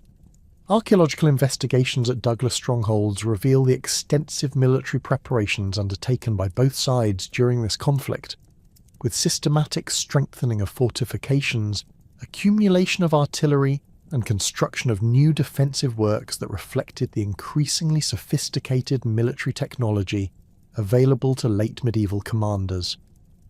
Threave Castle, the principal Douglas stronghold, underwent substantial modifications during this period, including the construction of one of Scotland's earliest artillery towers, designed specifically to house and deploy the cannon that were revolutionising siege warfare throughout Europe. The systematic destruction of Douglas castles, following the family's final defeat in 1455, created archaeological evidence for the thoroughness of James II's victory, with deliberate demolition of defensive walls, fillings of wells, and destruction of residential quarters that ensured these strongholds could never again serve as centres of opposition to royal authority. The consolidation of royal power following the Douglas Wars enabled James II to implement comprehensive reforms in governmental administration, military organisation, and economic policy that strengthened Scottish monarchy while adapting it to the changing requirements of Renaissance statecraft. The systematic survey of royal lands and revenues undertaken during the 1450s provided detailed information about crown resources that enabled more effective fiscal planning, while identifying opportunities for increased income through improved estate management and more efficient tax collection. Archaeological evidence from royal residences reveals extensive construction projects during the later years of James II's reign, including new administrative buildings, expanded residential quarters, and elaborate ceremonial facilities that reflected the enhanced wealth and authority that successful political consolidation had achieved. The development of artillery as a decisive factor in Scottish military operations during James II's reign reflected both the king's personal interest in military technology and his recognition that effective monarchy required the ability to reduce rebel strongholds that had traditionally provided bases for opposition to royal authority. The importation of cannon from Flanders and France, along with the recruitment of foreign specialists to train Scottish gunners, represented substantial financial investments that demonstrated royal commitment to maintaining military superiority over potential challengers. Archaeological investigations at sites besieged during this period reveal the devastating effectiveness of early artillery, with massive breaches in previously impregnable walls and evidence of structural damage that traditional siege techniques could never have achieved. James III's accession in 1460 at the age of 8 initiated another period of minority rule that tested the governmental institutions established by his predecessors, while creating new opportunities for noble factions to advance their territorial and political ambitions. The regency arrangements established for James III's minority reflected lessons learned from previous experiences with child rulers, including more systematic division of governmental responsibilities among trusted officials and more effective mechanisms for preventing any single faction from gaining excessive influence over royal policy. Archaeological evidence from royal residences during this period shows continued construction activity and ceremonial development that suggests greater stability than had characterized earlier minorities, while the systematic strengthening of royal castles indicates ongoing concerns about potential challenges to governmental authority. The personal rule of James III, beginning around 1469, revealed both the king's intellectual sophistication and his political limitations as he struggled to balance competing noble interests, while pursuing cultural and diplomatic policies that reflected his understanding of Renaissance political theory and artistic achievement. James's cultivation of humanist scholars, foreign artists, and innovative craftsmen created a court culture of remarkable sophistication that attracted international attention while providing models for cultural development throughout Scotland. Archaeological investigations at royal residences reveal the construction of the elaborate artistic workshops, expanded libraries, and sophisticated residential quarters that accommodated the cosmopolitan court culture that James fostered throughout his reign. The architectural innovations introduced during James III's reign reflected both contemporary European developments and adaptations to Scottish climatic and defensive requirements that created a distinctive national style. Stirling Castle underwent extensive renovation during this period, with new residential ranges that incorporated Renaissance decorative elements while maintaining the defensive capabilities that Scottish conditions required. The famous Great Hall at Stirling, completed during James's reign, represented one of the finest examples of late medieval royal architecture in Northern Europe, with sophisticated stone carving, elaborate timber roofing, and ceremonial arrangements that provided appropriate settings for the increasingly complex protocols of Renaissance court life. The tragic end of James III's reign in 1488, when he died following the Battle of Sauchiburn after being defeated by a coalition of nobles supporting his teenage son,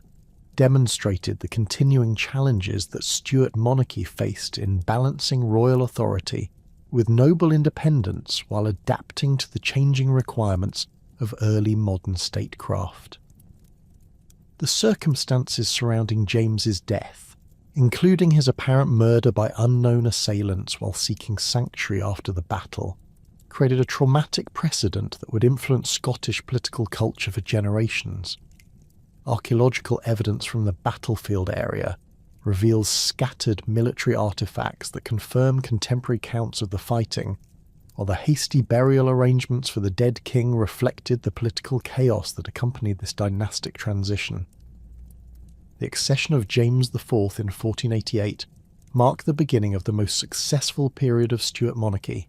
as the new king combined youthful energy with sophisticated political judgment and genuine commitment to Scottish independence and cultural achievement. James IV's education had provided him with fluency in multiple languages, detailed knowledge of European political developments, and appreciation for Renaissance artistic and intellectual achievements that enabled him to transform Scotland into a recognised European power. Archaeological evidence from the early years of his reign reveals extensive construction projects at royal residences, systematic modernisation of governmental facilities, and increased production of luxury goods that reflected the kingdom's growing prosperity and cultural confidence. The Renaissance transformation of Scottish court culture during James IV's reign encompassed not only artistic and intellectual developments, but also fundamental changes in governmental organisation, diplomatic practice, and military technology that adapted traditional Scottish institutions to the requirements of early modern European statecraft. The systematic recruitment of foreign specialists in artillery, navigation, architecture, and other technical fields provided Scottish institutions with access to the latest European innovations, while training native practitioners who could maintain and develop these capabilities independently. Contemporary records reveal the remarkable scope of this cultural transformation, with detailed accounts of artistic commissions, scholarly exchanges, and technological innovations that established Scotland as a centre of Renaissance achievement comparable to the most advanced European courts. The construction of Holyrood Palace during James IV's reign represented the culmination of Scottish Renaissance architecture, combining traditional defensive requirements with innovative residential and ceremonial facilities that provided appropriate settings for the increasingly elaborate protocols of early modern monarchy. The palace's design incorporated the latest developments in European residential architecture, while adapting these innovations to Scottish climatic conditions and defensive requirements that remained relevant despite the kingdom's growing diplomatic sophistication. Archaeological investigations within the palace complex reveal the sophisticated infrastructure that supported court life, including elaborate kitchens, extensive storage facilities, and specialised workshops that produced the luxury goods necessary for effective diplomatic representation and ceremonial display. The naval developments initiated during James IV's reign reflected both the king's personal fascination with maritime technology and his strategic understanding of Scotland's geographic position as a potential naval power capable of challenging English control of northern European waters. The construction of the Great Michael, one of the largest warships of its era, represented an enormous financial investment that demonstrated Scottish commitment to naval power, while providing practical capabilities for protecting Scottish merchant shipping and projecting royal authority throughout the North Sea and Atlantic regions. Archaeological investigations at Scottish shipyards reveal the sophisticated technical capabilities that this naval programme required, including specialised facilities for timber preparation, ironworking, and the production of artillery and other naval equipment necessary for effective maritime warfare. The educational and religious reforms implemented during James IV's reign reflected the king's understanding that effective Renaissance monarchy required systematic development of human resources through improved educational institutions and religious practices that could support the complex administrative and cultural requirements of early modern statecraft. The expansion of university education at St Andrews, Glasgow, and Aberdeen provided Scottish society with trained professionals in law, theology, medicine, and other fields essential for governmental and ecclesiastical administration, while the systematic reform of monastic institutions created more effective mechanisms for spiritual guidance and charitable assistance throughout the kingdom. Archaeological evidence from educational institutions reveals extensive construction of libraries, lecture halls, and residential facilities that accommodated the expanding student populations and scholarly communities that Renaissance learning required.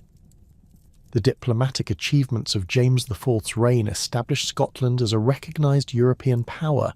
whose alliance was sought by major continental rulers and whose independence was acknowledged through formal treaties and ceremonial exchanges that demonstrated the kingdom's successful adaptation to Renaissance political culture. The marriage negotiations with European royal families,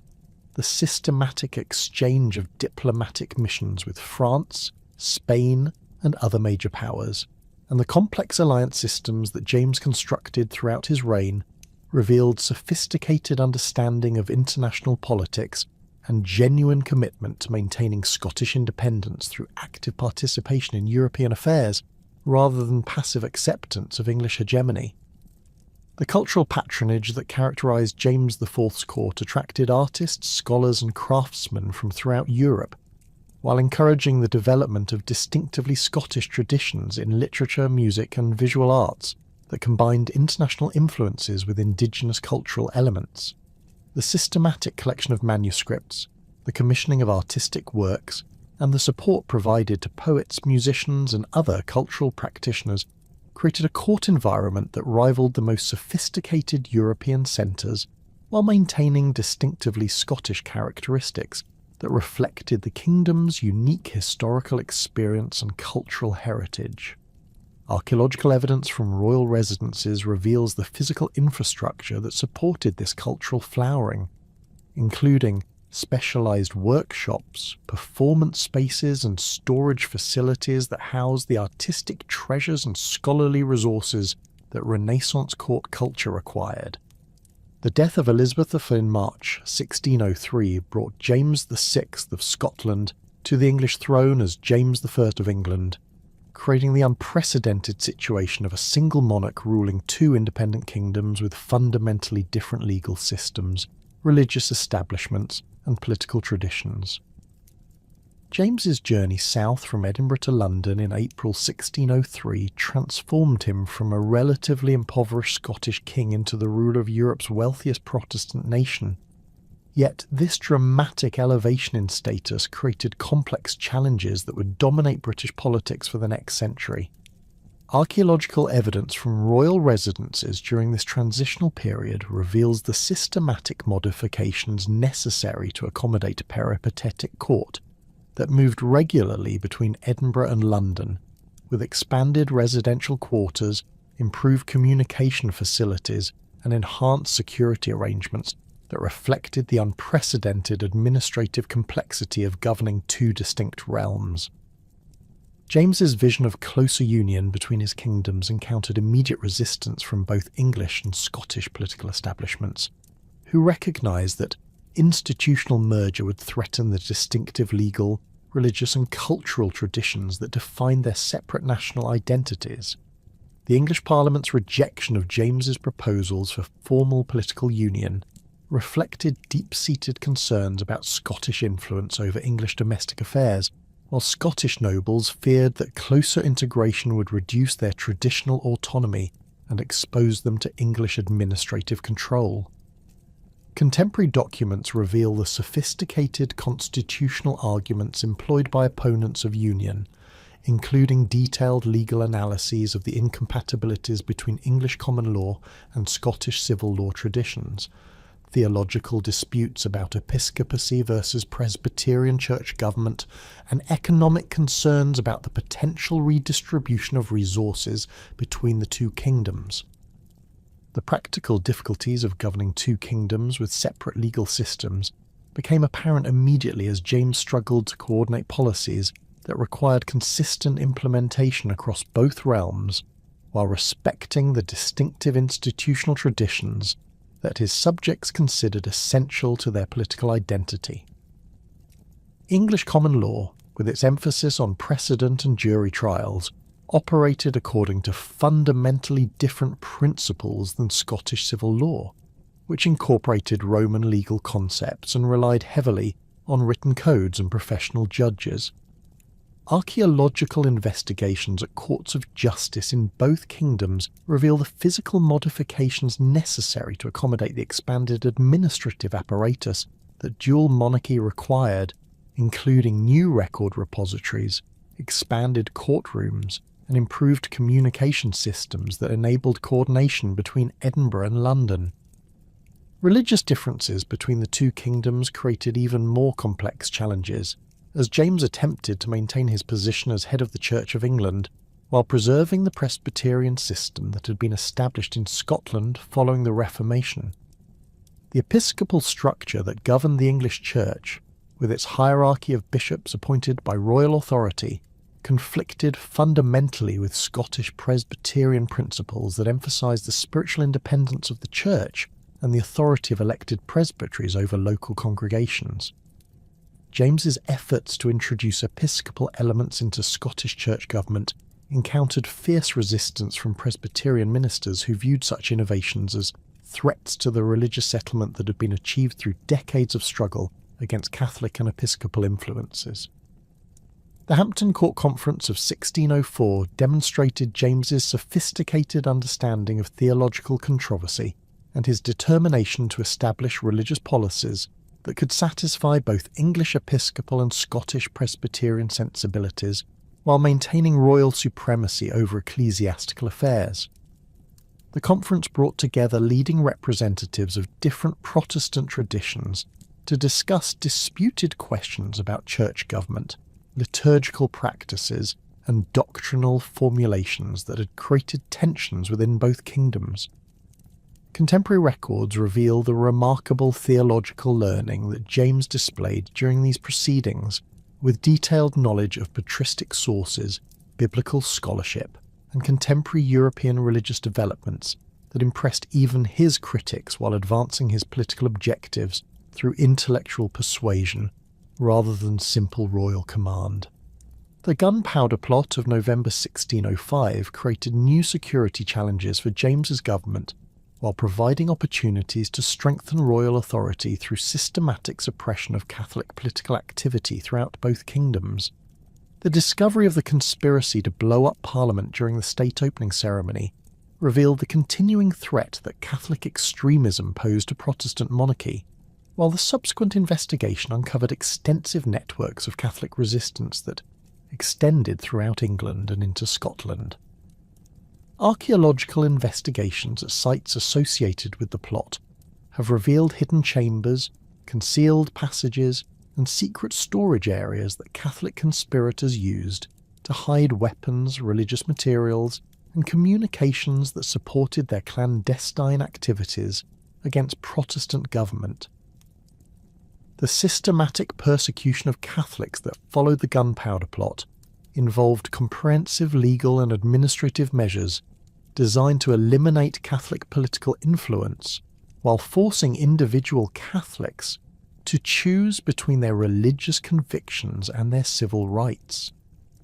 The imposition of heavy fines on Catholic recusants, the exclusion of Catholics from public office, and the systematic search for Catholic priests and religious materials created a climate of suspicion and fear that affected Catholic communities throughout both kingdoms. Contemporary documents reveal the sophisticated intelligence networks that royal officials developed to monitor Catholic activities, including paid informants, intercepted correspondence, and systematic surveillance of suspected Catholic households that provided detailed information about resistance activities and potential security threats. James's efforts to strengthen episcopal authority within the Scottish Church encountered increasingly determined resistance from Presbyterian ministers who viewed such policies as violations of the religious settlement that had been established during the reign of James VI. The 5 Articles of Perth, imposed by royal authority in 1618, required Scottish congregations to adopt practices including kneeling during communion, private baptism, private communion for the sick, confirmation by bishops, and observance of Christian holy days that Presbyterians considered incompatible with Reformed theology and church government. Archaeological evidence from Scottish churches reveals the physical modifications necessary to implement these requirements, including the installation of communion rails, the construction of baptismal fonts, and the creation of separate spaces for private ceremonies that traditional Presbyterian worship had not required. The resistance to the 5 Articles demonstrated the depth of Scottish commitment to Presbyterian principles and the political dangers that religious innovation created for royal authority in a kingdom where church and state remained closely connected through shared Calvinist theology and common opposition to Catholic influence. Presbyterian ministers organised systematic opposition through church courts, popular petitions, and coordinated resistance that challenged royal supremacy over ecclesiastical affairs while maintaining formal loyalty to James's political authority. Contemporary records reveal the sophisticated theological and legal arguments that Presbyterian leaders employed to justify their resistance, including detailed analyses of biblical authority, historical precedents, and constitutional principles that supported their claims for ecclesiastical independence. The accession of Charles V in 1625 brought to the throne a monarch whose understanding of kingship had been shaped by English court culture and whose religious sensibilities reflected high church Anglican traditions that emphasised ceremonial worship, episcopal authority, and royal supremacy over ecclesiastical affairs.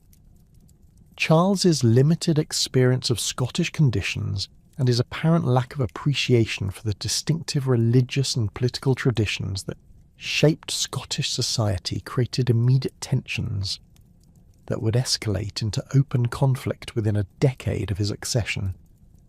Archaeological evidence from royal residences during Charles's early reign reveals the systematic introduction of Anglican ceremonial objects, religious artwork and liturgical furnishings that reflected the king's determination to impose religious uniformity throughout his dominions, regardless of local traditions and preferences. Charles's decision to extend his English religious policies to Scotland through the introduction of a new liturgy based on the English Book of Common Prayer represented a fundamental miscalculation of Scottish religious sentiment and political culture. The service book, imposed by royal authority without consultation with Scottish church authorities or parliamentary approval, required Scottish congregations to adopt liturgical practices that many Presbyterians considered incompatible with Reformed theology and dangerously similar to Catholic ceremonial traditions. The systematic resistance that greeted the service book's introduction demonstrated the continuing vitality of Scottish Presbyterian commitment and the political dangers that religious innovation created for royal authority in a kingdom where popular religious conviction remained closely connected to national identity. The famous riot at St Giles Cathedral in Edinburgh on July 23, 1637, when Jenny Geddes allegedly threw her stool at the dean who was reading from the new service book, symbolised the popular opposition that Charles's religious policies encountered throughout Scotland. Archaeological investigations at St Giles reveal the physical evidence of this confrontation, including damage to church furnishings and modifications to seating arrangements that reflect the tensions between traditional Scottish worship practices and the ceremonial requirements that the new liturgy imposed. Contemporary accounts describe scenes of unprecedented disorder as congregations throughout Scotland rejected the new service book through organised protests, systematic non-compliance, and coordinated resistance that challenged royal authority over ecclesiastical affairs. The National Covenant, signed initially in Greyfriars Churchyard in Edinburgh on February 28, 1638, represented the most significant constitutional challenge to royal authority in Scottish history, combining religious protest with political resistance in a document that asserted Scottish rights to maintain their distinctive religious and legal traditions against royal attempts at uniformity. The Covenant's theological arguments drew upon sophisticated Presbyterian ecclesiology and Scottish legal precedents to justify resistance to royal religious policies, while its political implications extended far beyond ecclesiastical affairs to encompass fundamental questions about the relationship between monarchy and popular consent. Archaeological evidence from Greyfriars Churchyard includes the stone table where the original covenant was signed, along with modifications to the churchyard that accommodated the thousands of Scots who gathered to add their signatures to this revolutionary document. The systematic organisation of covenant support throughout Scotland revealed the sophisticated political networks that Presbyterian leaders had developed during decades of resistance to episcopal innovation, with coordinated campaigns that collected signatures from virtually every parish in the kingdom while maintaining discipline and unity despite royal attempts at suppression. The Covenanters established alternative governmental structures including committees of correspondence, regional assemblies, and military organisations that effectively challenged royal authority throughout Scotland, while maintaining formal protestations of loyalty to Charles's person if not his policies. Contemporary documents reveal the remarkable organisational capabilities that the Covenant movement demonstrated, including systematic fundraising, coordinated propaganda campaigns, and military preparations that transformed religious protest into political revolution. The Bishops' Wars of 1639 and 1640 demonstrated the military capabilities that Scottish Covenanters had developed through their systematic resistance to royal religious policies, as experienced Scottish soldiers who had served in European conflicts provided professional leadership for popular forces motivated by religious conviction and political grievance. The First Bishops' War revealed Charles's military weaknesses and financial constraints, as his hastily assembled English forces proved incapable of suppressing Scottish resistance without substantial reinforcements and improved logistics that the king's limited resources could not provide. Archaeological investigations at sites along the Anglo-Scottish border reveal the extensive military preparations undertaken by both sides, including fortified camps, weapon depots and communication systems that supported the complex logistics of early modern warfare.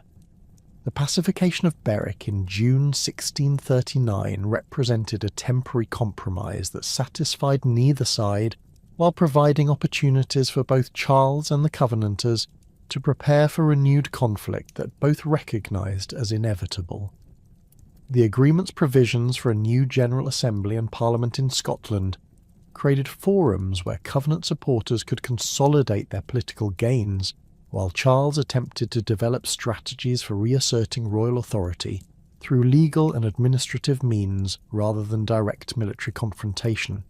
Archaeological evidence from this period reveals continued military preparations by both sides, including the construction of new fortifications, the accumulation of weapons and supplies, and the training of military forces that both parties recognised would be necessary for the decisive conflict that diplomatic solutions had failed to prevent. The Second Bishops' War in 1640 demonstrated the complete collapse of Charles's authority in Scotland as Covenanter forces invaded northern England and occupied Newcastle, forcing the king to summon Parliament for the first time in 11 years to secure the financial resources necessary to end Scottish occupation of English territory. The Covenanter victory at Newburn revealed the professional military capabilities that Scottish forces had achieved under experienced commanders like Alexander Leslie, who had learned modern warfare during service in European conflicts and applied these skills to the defence of Scottish religious and political independence. Archaeological investigations at Newburn have uncovered evidence of the battle, including Scottish and English military artefacts that confirm contemporary accounts of the fighting, while revealing the superior organisation and equipment that enabled Scottish victory. The occupation of Newcastle by Scottish forces created unprecedented leverage for Covenant negotiators, who demanded not only religious concessions, but also substantial financial compensation for their military expenses and guarantees of Scottish parliamentary and ecclesiastical autonomy that effectively ended royal attempts at administrative uniformity between the kingdoms. The Treaty of Ripon in October 1640 formalised these arrangements while requiring Charles to pay £850 per day for the maintenance of Scottish forces until a permanent settlement could be negotiated, creating financial pressures that forced the king to cooperate with English parliamentary demands for constitutional reform. Contemporary documents reveal the sophisticated negotiating strategies that Scottish representatives employed, combining military pressure with diplomatic skill to achieve political objectives that had seemed impossible when their resistance began. The outbreak of civil war in England during 1642 created new opportunities for Scottish political leaders to advance their constitutional and religious objectives through strategic alliance with English parliamentary forces who shared Covenanter opposition to royal absolutism and episcopal church government. The Solemn League and Covenant of 1643 formalised this alliance through agreements that promised to establish Presbyterian church government throughout Britain, while providing Scottish military assistance for parliamentary forces fighting against royal armies. Archaeological evidence from Scottish military preparations reveals the substantial resources that the Covenant government devoted to this intervention, including the manufacture of weapons, the training of soldiers, and the construction of supply depots that supported Scottish operations in northern England. The Scottish intervention in the English Civil War involved approximately 20,000 troops under the command of Alexander Leslie, representing the largest Scottish military expedition into England since the medieval period and demonstrating the organisational capabilities that the Covenant regime had developed during its resistance to royal authority. Scottish forces played crucial roles in parliamentary victories at Marston Moor and other engagements, while Scottish negotiators participated in the complex diplomatic manoeuvring that characterised the Civil War period. Contemporary military records reveal the professional standards that Scottish forces maintained throughout their English service, with detailed accounts of military discipline, logistical organisation, and tactical coordination that impressed even their English allies while advancing Scottish political objectives through military success. The execution of Charles I in January 1649 created unprecedented constitutional challenges for Scottish political leaders, who had opposed the king's policies while maintaining formal loyalty to monarchical government and who now faced the prospects of republican rule that threatened traditional Scottish institutions and social structures. The Scottish Parliament's immediate proclamation of Charles II as king demonstrated continuing commitment to monarchical government while creating new conflicts with the English Commonwealth that viewed Scottish royalism as a threat to republican stability.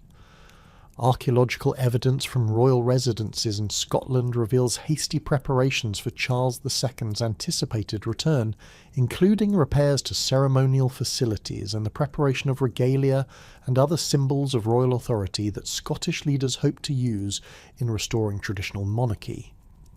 The Cromwellian conquest of Scotland between 1650 and 1652 represented the first successful English occupation of the entire Scottish kingdom, as professional parliamentary forces under Oliver Cromwell systematically defeated Scottish armies that had been weakened by political divisions between Presbyterian Covenanters and Royalist supporters of Charles II. The Battle of Dunbar in September 1650 demonstrated Cromwell's tactical superiority and the limitations of Scottish military leadership, as overconfident Scottish commanders allowed their numerically superior forces to be outmanoeuvred and destroyed by experienced English troops fighting on terrain that favoured defensive tactics. Archaeological investigations at Dunbar have revealed evidence of the battle, including military artefacts and mass graves that confirm contemporary accounts of the Scottish defeat, while illustrating the devastating effectiveness of professional military organisation against amateur forces motivated primarily by religious and political conviction. The Battle of Worcester in September 1651 completed the destruction of Scottish military resistance, as the remnants of Scottish royalist forces were annihilated by Cromwellian troops who had perfected their tactical coordination through years of civil war experience. Charles II's escape following the battle ended Scottish hopes for immediate restoration of traditional monarchy, while demonstrating the complete collapse of military opposition to English republican rule. Archaeological evidence from Worcester reveals the scale of Scottish losses, with weapon deposits and burial sites that confirm contemporary accounts of the comprehensive defeat that ended organised Scottish resistance to Cromwellian occupation. The Cromwellian occupation of Scotland involved systematic transformation of Scottish governmental, legal and religious institutions according to English republican principles that eliminated traditional Scottish autonomy while attempting to integrate Scotland into a unified British Commonwealth. English military governors replaced traditional Scottish administrative structures, while English legal procedures superseded Scottish civil law in many areas, and English-appointed clergy displaced Presbyterian ministers who refused to accept republican authority. Archaeological investigations at sites throughout Scotland reveal the physical infrastructure that supported this occupation, including military barracks, administrative buildings, and fortified positions that enabled English forces to maintain control over a hostile population through systematic surveillance and military intimidation. The economic impact of Cromwellian rule created new hardships for Scottish society as heavy taxation, military requisitions, and disrupted trade networks reduced living standards, while funding the substantial military forces necessary to maintain English control over Scottish territory. The systematic destruction of Scottish castles and fortified houses eliminated traditional centres of noble power, while preventing potential focal points for resistance activities, creating archaeological evidence of deliberate demolition that transformed the Scottish landscape. Contemporary records reveal the comprehensive nature of these changes, with detailed accounts of property confiscations, population movements, and economic disruption that affected every level of Scottish society during the decade of English occupation. The religious policies implemented during the Cromwellian period involved systematic suppression of both Episcopal and Presbyterian church government in favour of independent congregational structures that reflected English Puritan theology while eliminating the distinctive Scottish religious traditions that had shaped national identity since the Reformation. English-appointed clergy replaced Scottish ministers who refused to accept congregational principles, while traditional Scottish religious practices were prohibited or substantially modified to conform to Puritan standards of worship and church government. Archaeological evidence from Scottish churches reveals the physical changes that these policies required, including the removal of traditional furnishings, the modification of architectural arrangements, and the installation of new liturgical equipment that supported congregational rather than Presbyterian worship practices.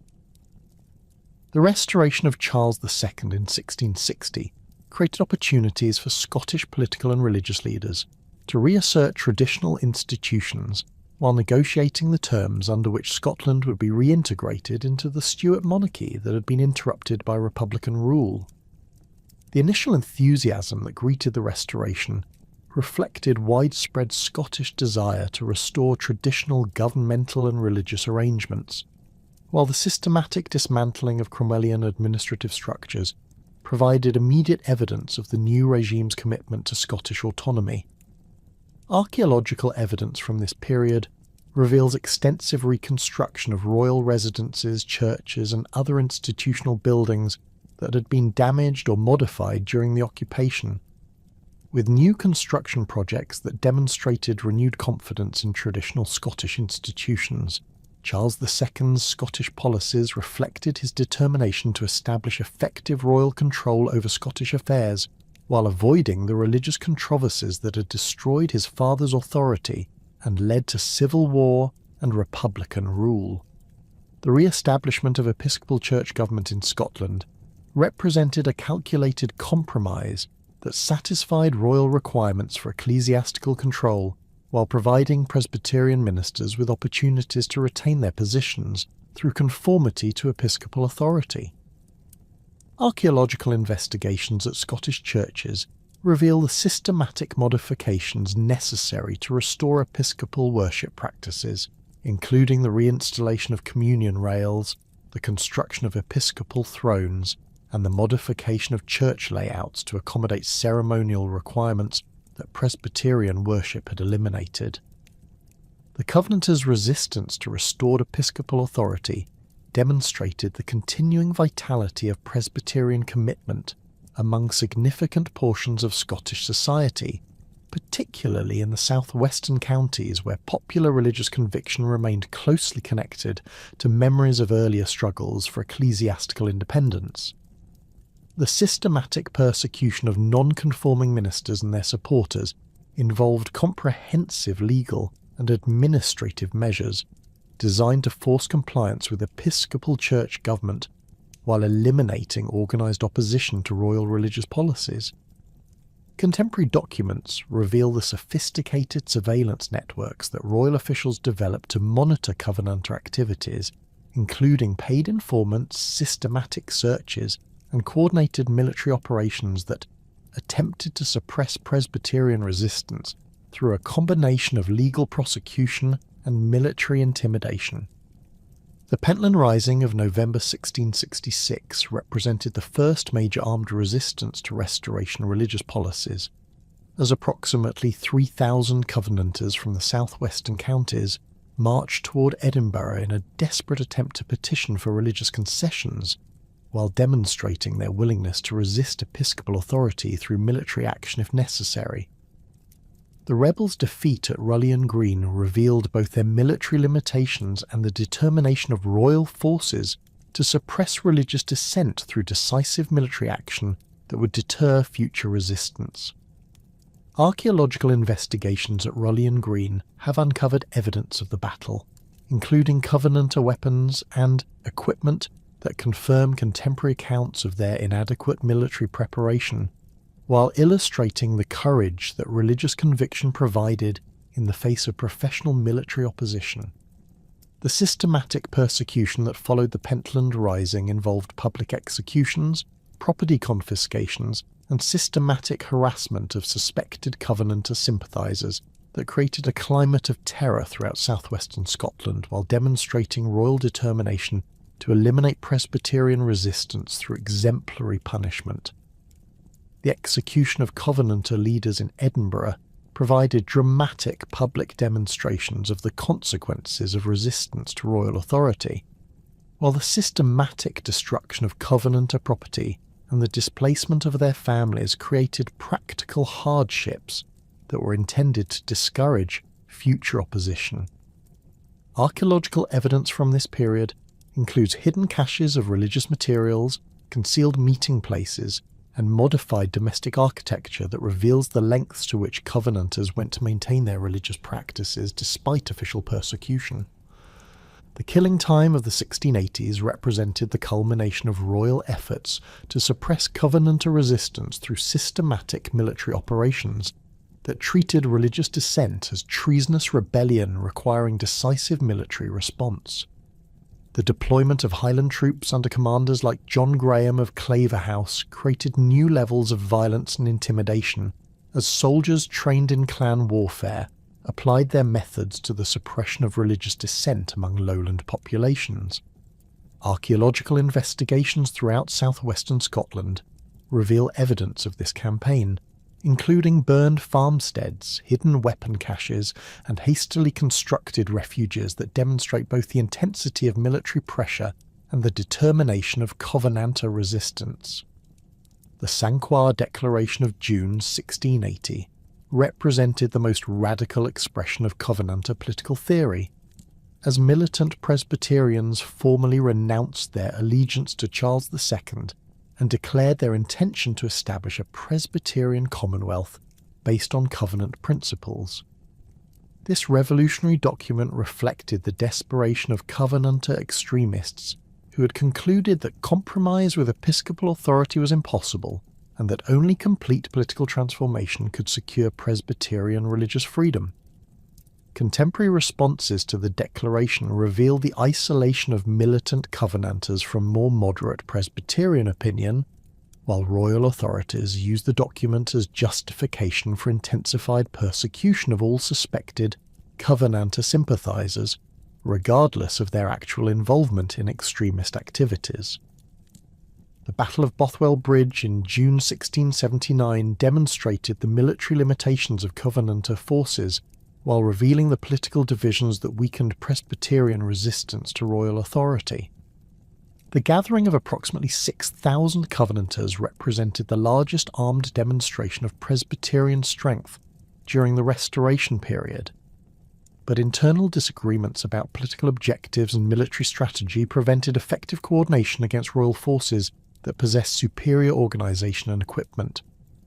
Archaeological investigations at Bothwell Bridge have uncovered evidence of the battle, including Covenanter weapons and defensive positions that confirm contemporary accounts of their military preparations, while illustrating the tactical advantages that professional royal forces possessed over amateur religious enthusiasts.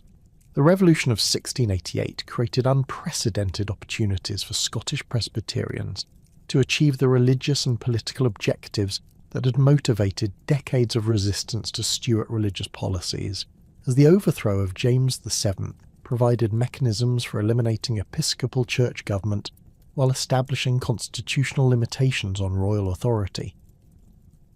The Convention Parliament that assembled in Edinburgh during 1689 included substantial numbers of Presbyterian supporters who had been excluded from political participation during the Restoration period, creating opportunities for systematic reform of Scottish religious and political institutions. However, the revolutionary settlement that emerged from these deliberations would prove deeply divisive, particularly among Highland clans whose traditional loyalties to the Stuart dynasty created lasting opposition to the new Protestant monarchs William and Mary. The Jacobite cause, deriving its name from Jacobus, the Latin form of James, would dominate Scottish politics for nearly 6 decades, transforming Highland society while creating a romantic mythology that obscured the complex political, religious, and economic motivations that sustained this prolonged resistance to the revolutionary settlement. The Highland clan's adherence to Jacobitism reflected a complex web of traditional loyalties, religious convictions, and political calculations that extended far beyond simple devotion to the exiled Stuart dynasty. Many Highland chiefs had received their lands through direct grants from Stuart monarchs, creating feudal obligations that bound them personally to the royal family, regardless of broader political developments. The Catholic faith retained by several major clans, including the MacDonalds of Glengarry and the Gordons of Huntly, provided additional religious motivation for supporting the Catholic James VII against Protestant usurpers. Archaeological evidence from Highland castles during this period reveals systematic preparation for military action, including the construction of weapon storage facilities, the strengthening of defensive positions, and the accumulation of supplies necessary for extended resistance to government forces. The episcopal clergy who had dominated Scottish church government during the Restoration period found themselves displaced by the re-establishment of Presbyterian authority, creating another significant source of Jacobite support among religious groups who viewed the revolution as an illegitimate overthrow of divinely appointed authority. Many episcopal ministers refused to accept the new religious settlement, maintaining clandestine congregations throughout Scotland, while providing ideological justification for resistance to the revolutionary government. Contemporary documents reveal extensive correspondence networks that connected displaced episcopal clergy with Highland chiefs and lowland nobles who shared their opposition to the new regime, creating sophisticated communication systems that coordinated Jacobite activities across geographical and social boundaries.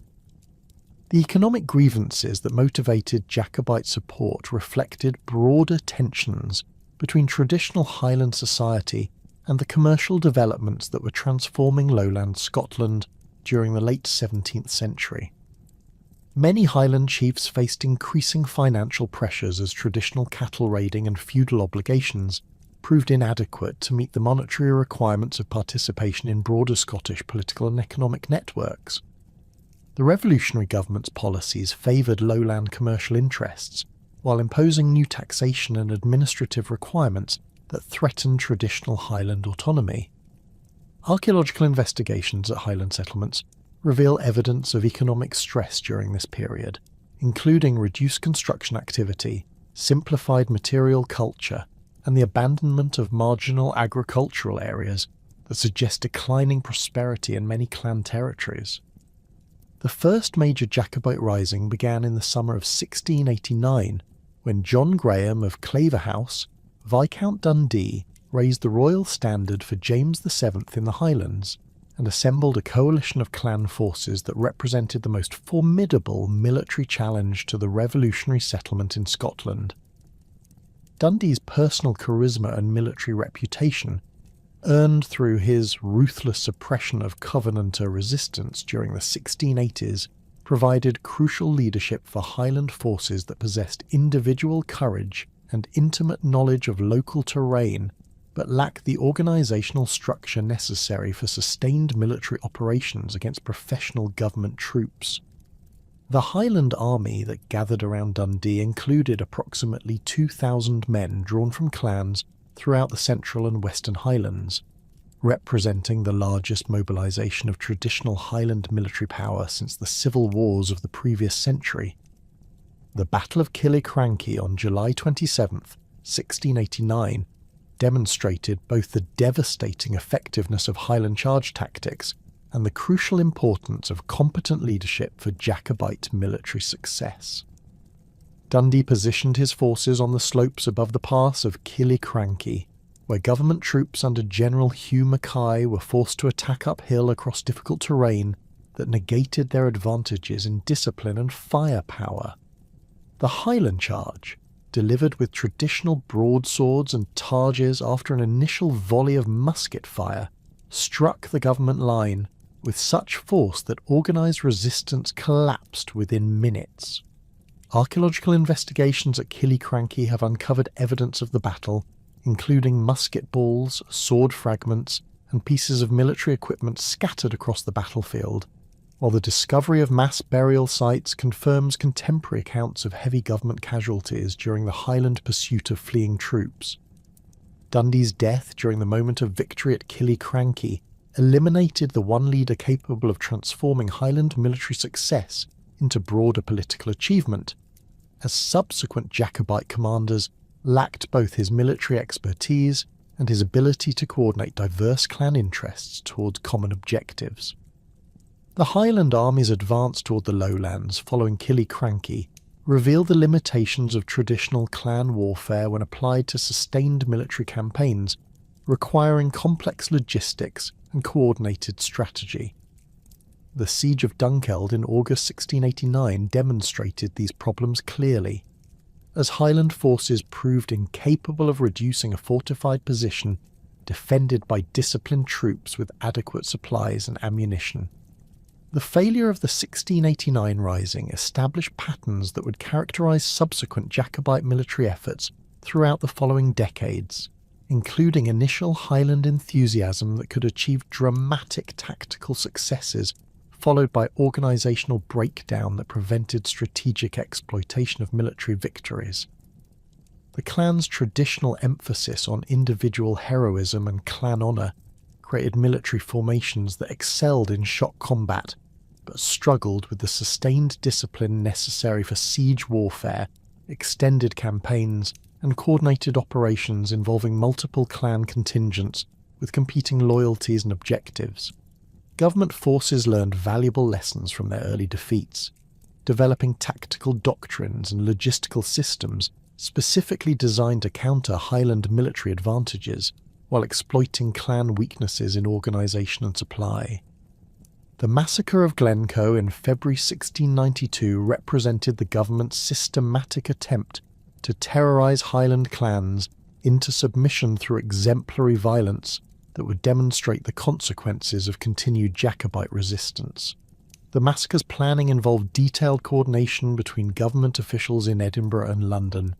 with specific instructions for the elimination of the McKeon MacDonalds of Glencoe as punishment for their delayed submission to William and Mary.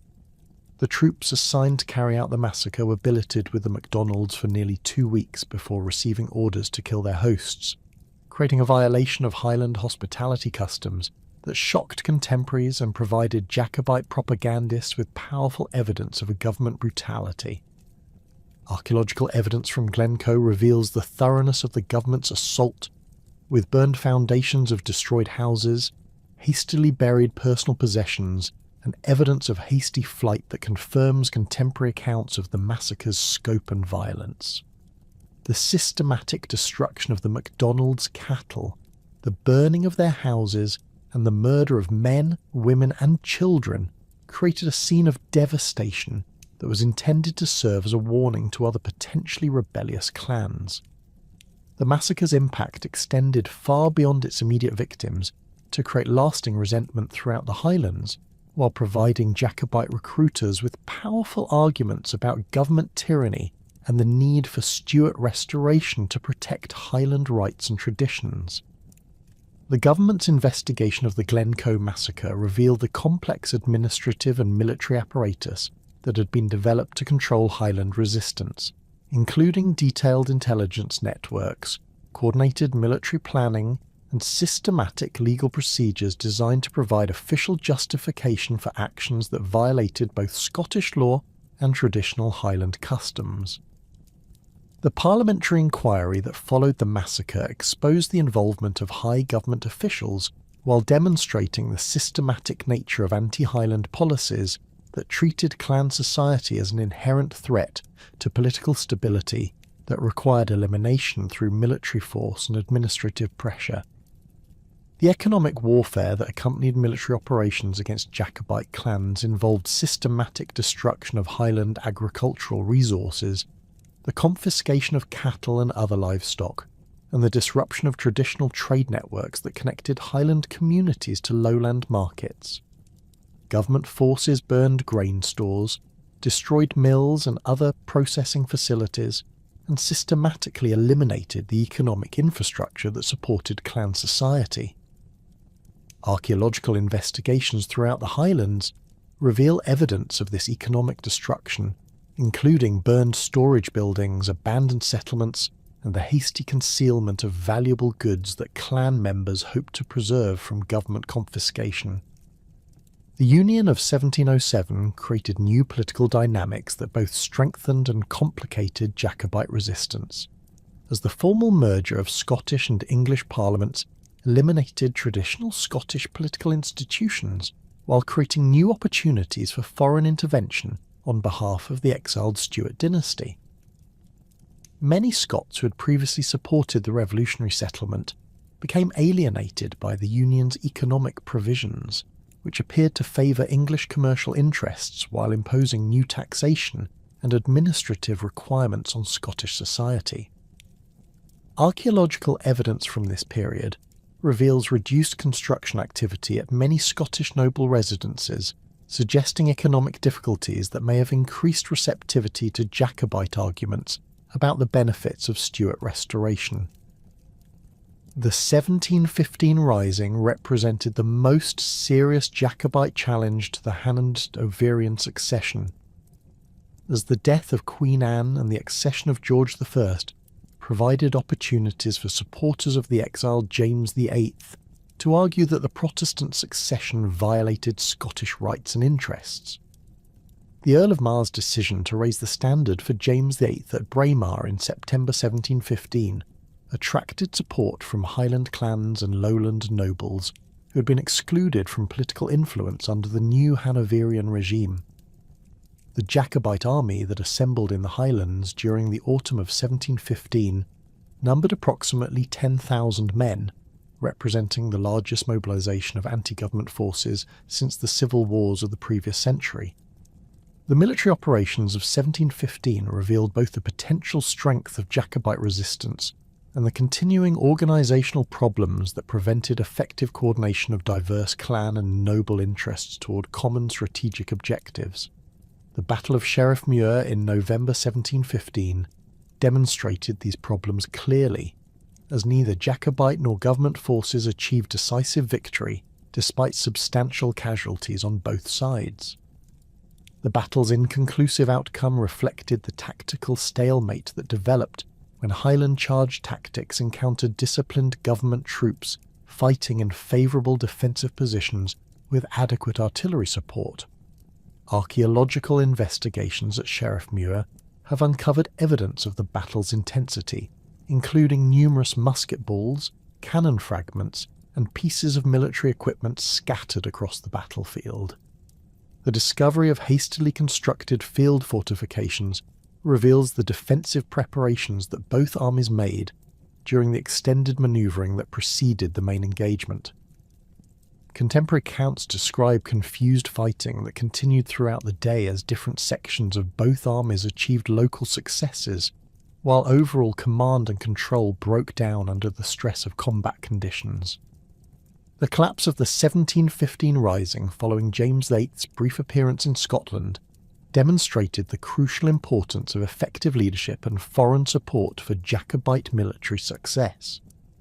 James's personal limitations as a military commander, combined with the failure of promised French assistance to materialise in sufficient quantities, left Highland forces without the resources necessary to sustain extended resistance against government armies that possessed superior organisation, equipment, and financial resources. The systematic government reprisals that followed the Rising included mass executions, property confiscations, and the construction of new military installations throughout the Highlands that were designed to prevent future rebellions through permanent military occupation of clan territories. The disarming acts passed following the 1715 Rising represented systematic attempts to eliminate the military capabilities that had sustained Highland resistance through the confiscation of weapons, the prohibition of traditional Highland dress, and the destruction of clan military organisation. Government troops conducted house-to-house searches throughout the Highlands, confiscating swords, muskets, pistols and other weapons, while imposing heavy penalties on clan members who failed to surrender their arms voluntarily. Archaeological evidence reveals the extensive efforts that Highland families made to conceal their weapons, including buried caches, hidden chambers, and concealed storage areas that protected valuable swords and other military equipment from government confiscation. The construction of military roads and fortifications throughout the Highlands during the 1720s and 1730s represented the most systematic government effort to transform a Highland society through the imposition of external control and the disruption of traditional clan territories. General George Wade's road-building program created new transportation networks that allowed rapid movement of government troops while opening Highland areas to external economic and cultural influences that challenged traditional clan autonomy. Archaeological investigations along Wade's roads reveal the sophisticated engineering techniques employed in their construction, including stone bridges, drainage systems, and carefully graded roadways that represented major technological achievements while serving strategic military objectives. The Highland independent companies established during this period provided government forces with local knowledge and military capabilities,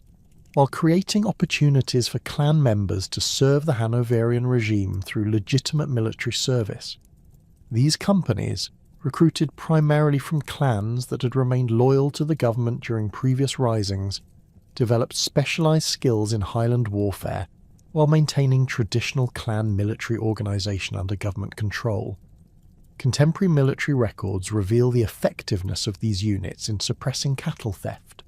maintaining order in remote areas, and providing intelligence about potential Jacobite activities throughout the Highland region.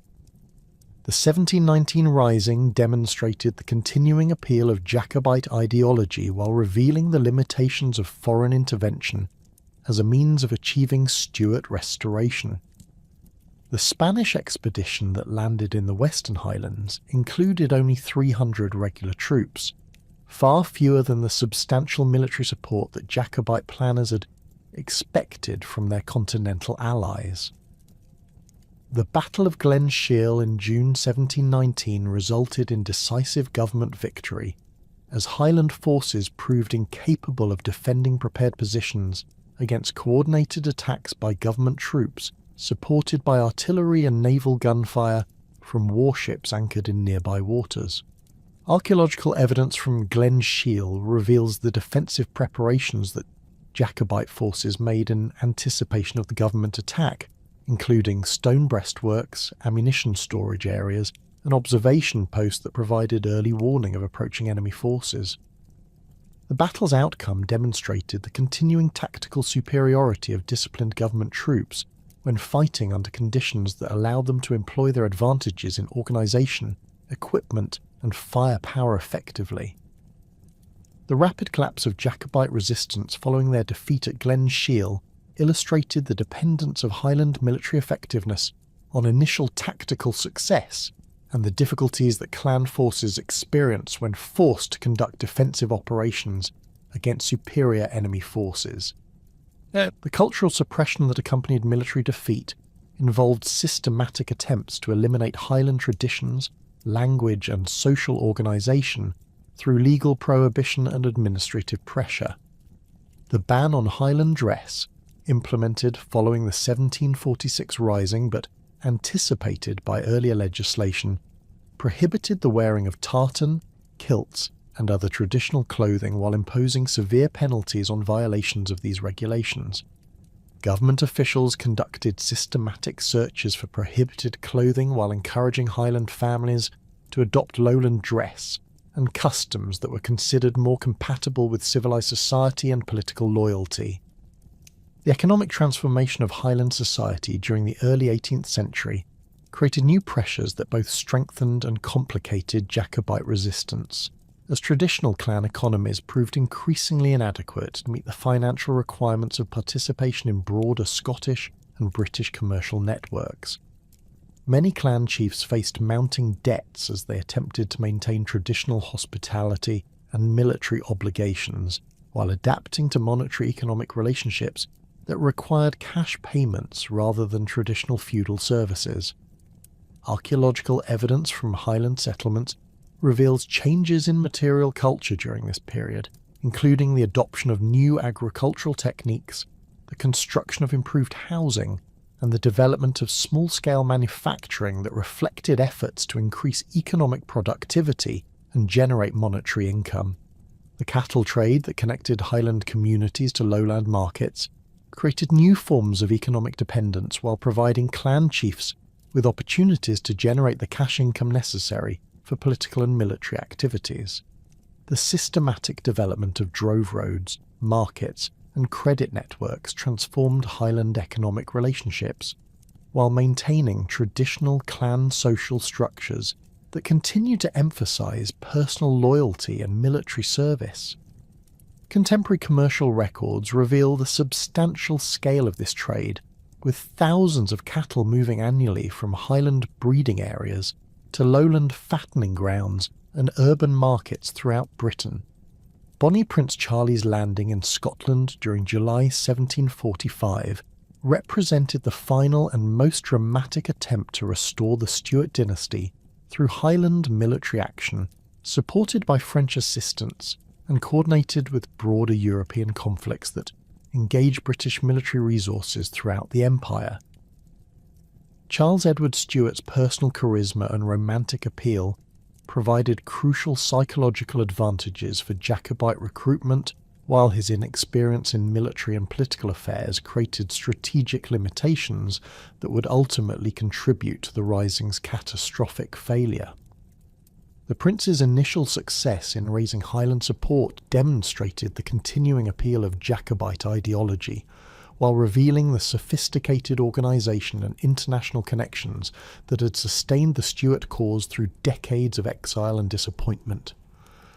The raising of the standard at Glenfinnan in August 1745 attracted clan contingents that represented the largest Highland military mobilisation since 1715, with approximately 1,200 men initially joining the Prince's forces and additional recruits arriving throughout the early stages of the campaign.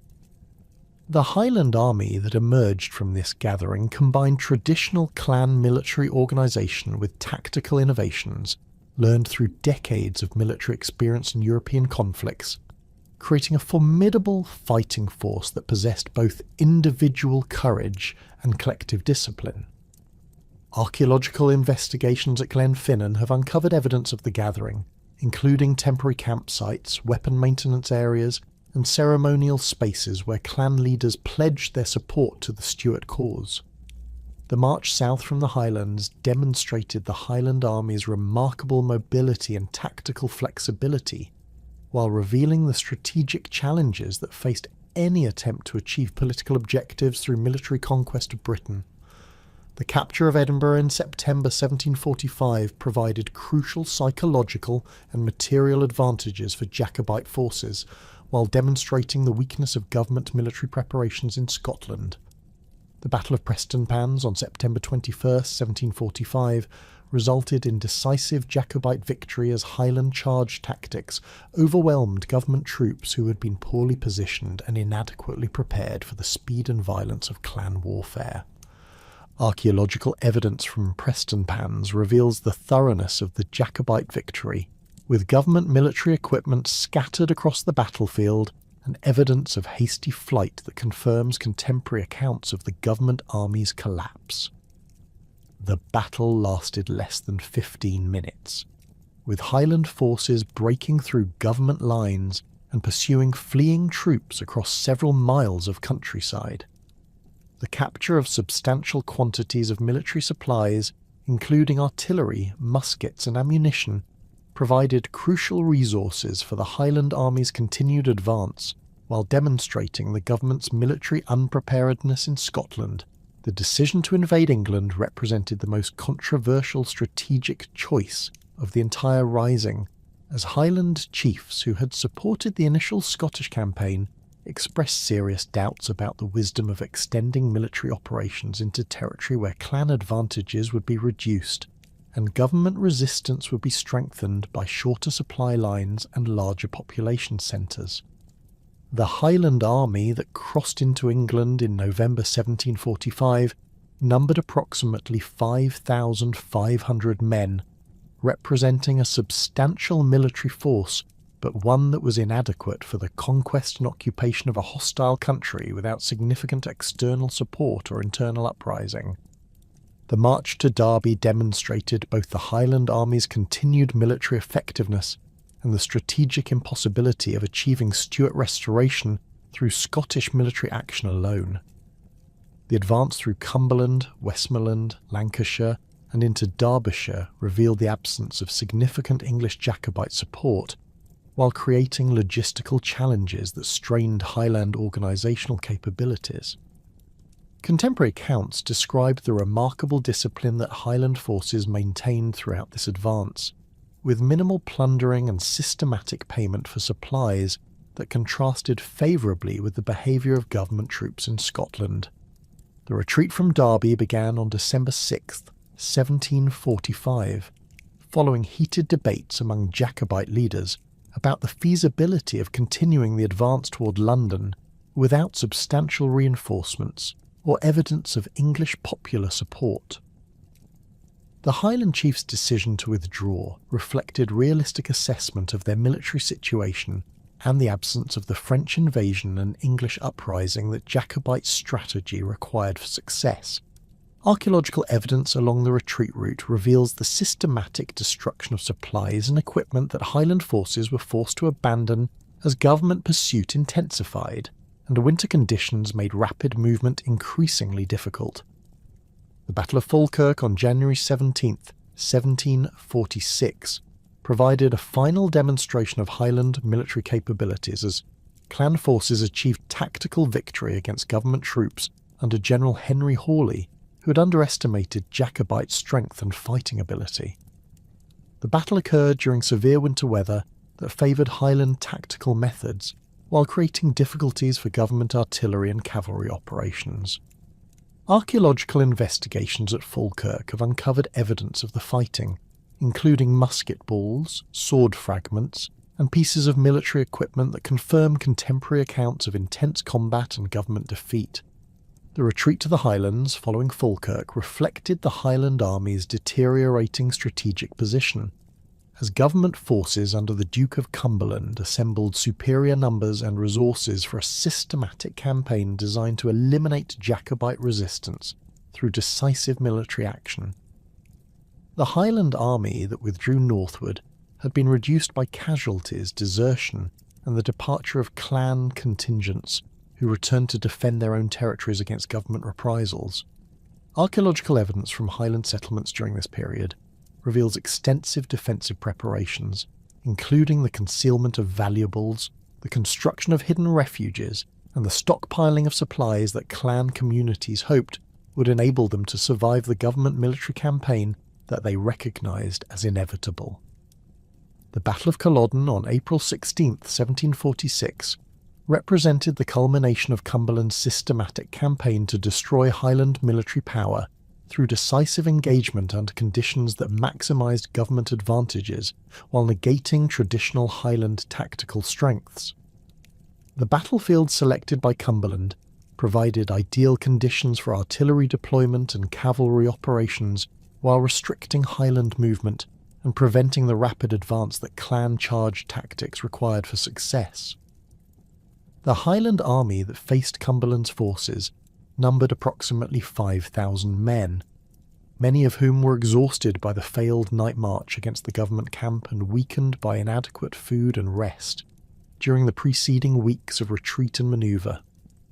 Cumberland's tactical preparations for Culloden reflected sophisticated understanding of Highland warfare and systematic adaptation of government military doctrine to counter clan advantages that had achieved success in previous engagements. The deployment of artillery in forward positions, the training of infantry in specialised anti-Highland tactics, and the positioning of cavalry for pursuit operations created a coordinated defensive system that channeled Highland attacks into predetermined killing zones while maintaining reserves for counterattack and exploitation. Archaeological investigations across Culloden Moor have revealed evidence of these preparations, including artillery positions, defensive obstacles, and burial sites that confirm the systematic nature of Cumberland's tactical planning. The Highland charge at Culloden began after an extended artillery bombardment that had inflicted severe casualties on clan formations, while demonstrating the government's overwhelming firepower superiority.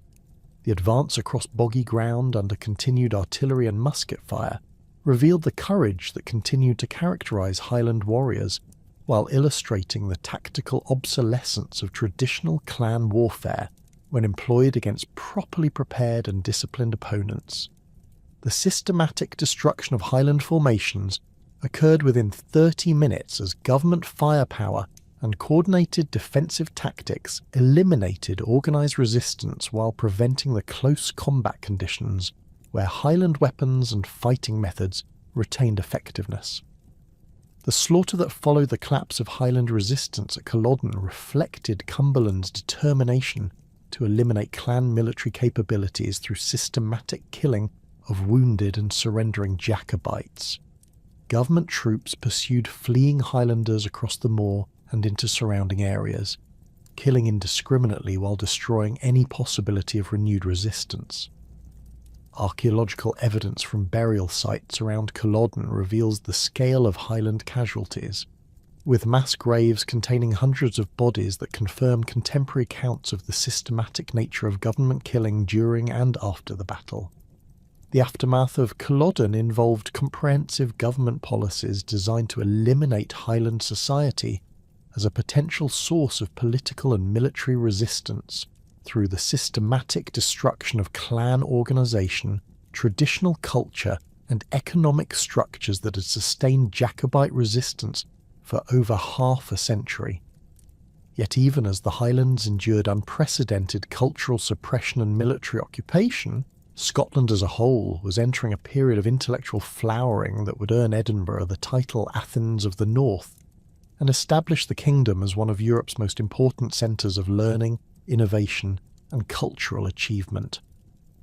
This remarkable transformation reflected the complex dynamics of union with England, which had eliminated Scotland's political independence, while creating new opportunities for Scottish participation in British imperial expansion and European intellectual networks. The Scottish Enlightenment emerged from the unique circumstances created by the Union of 1707, as Scottish intellectuals found themselves simultaneously marginalised from political power and liberated from the constraints of a small, impoverished kingdom to participate in the broader intellectual and commercial networks of the expanding British Empire. The Presbyterian educational system that had been established during the 17th century provided Scotland with unusually high literacy rates and a sophisticated network of parish schools, grammar schools, and universities that created the intellectual infrastructure necessary for sustained scholarly achievement. Archaeological evidence from educational institutions during this period reveals extensive construction of libraries, laboratories, and lecture halls that accommodated the expanding student populations and scholarly communities that characterised Scottish intellectual life. David Hume's philosophical investigations revolutionised European thought through systematic skeptical analysis that challenged fundamental assumptions about human knowledge, religious belief, and moral reasoning that had dominated Western philosophy since the medieval period. Hume's residence in Edinburgh placed him at the centre of intellectual networks that connected Scottish scholars with leading European thinkers, while providing him with the social and economic support necessary for sustained philosophical work.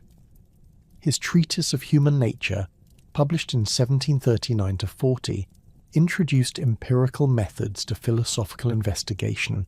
while demonstrating the limitations of human reason in establishing certain knowledge about external reality, causation, and moral principles.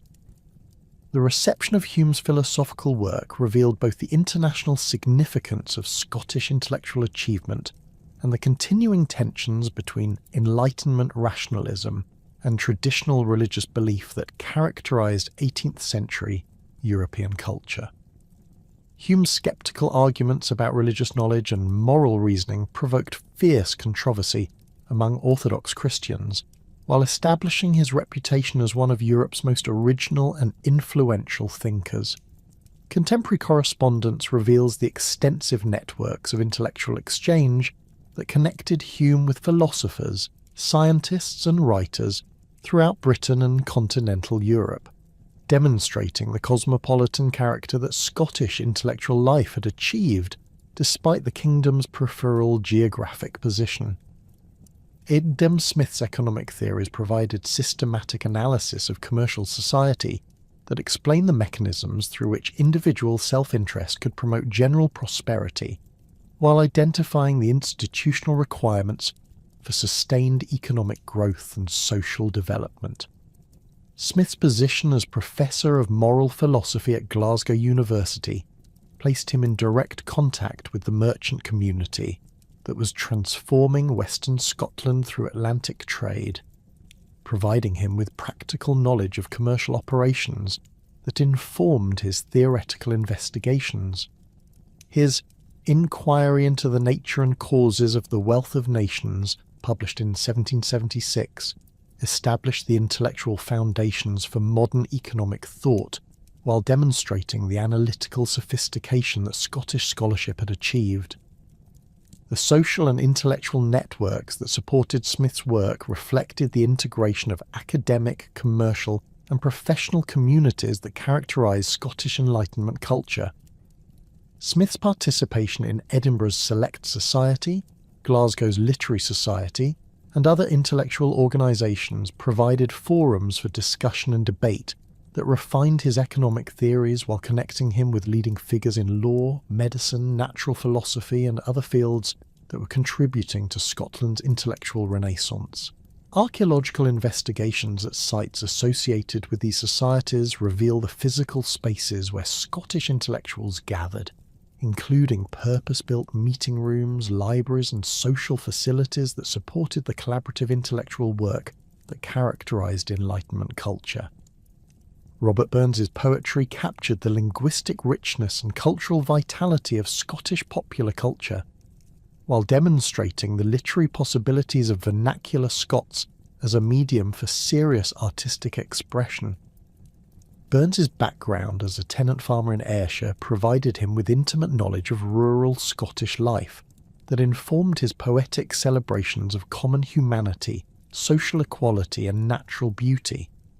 His use of traditional Scottish poetic forms, combined with innovative approaches to rhythm, imagery and emotional expression,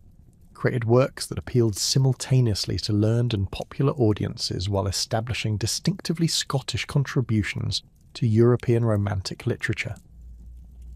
The publication of Burns's poems, chiefly in the Scottish dialect, in 1786 achieved immediate popular success, while demonstrating the commercial viability of Scottish literary production and the existence of substantial reading audiences throughout Scotland and beyond.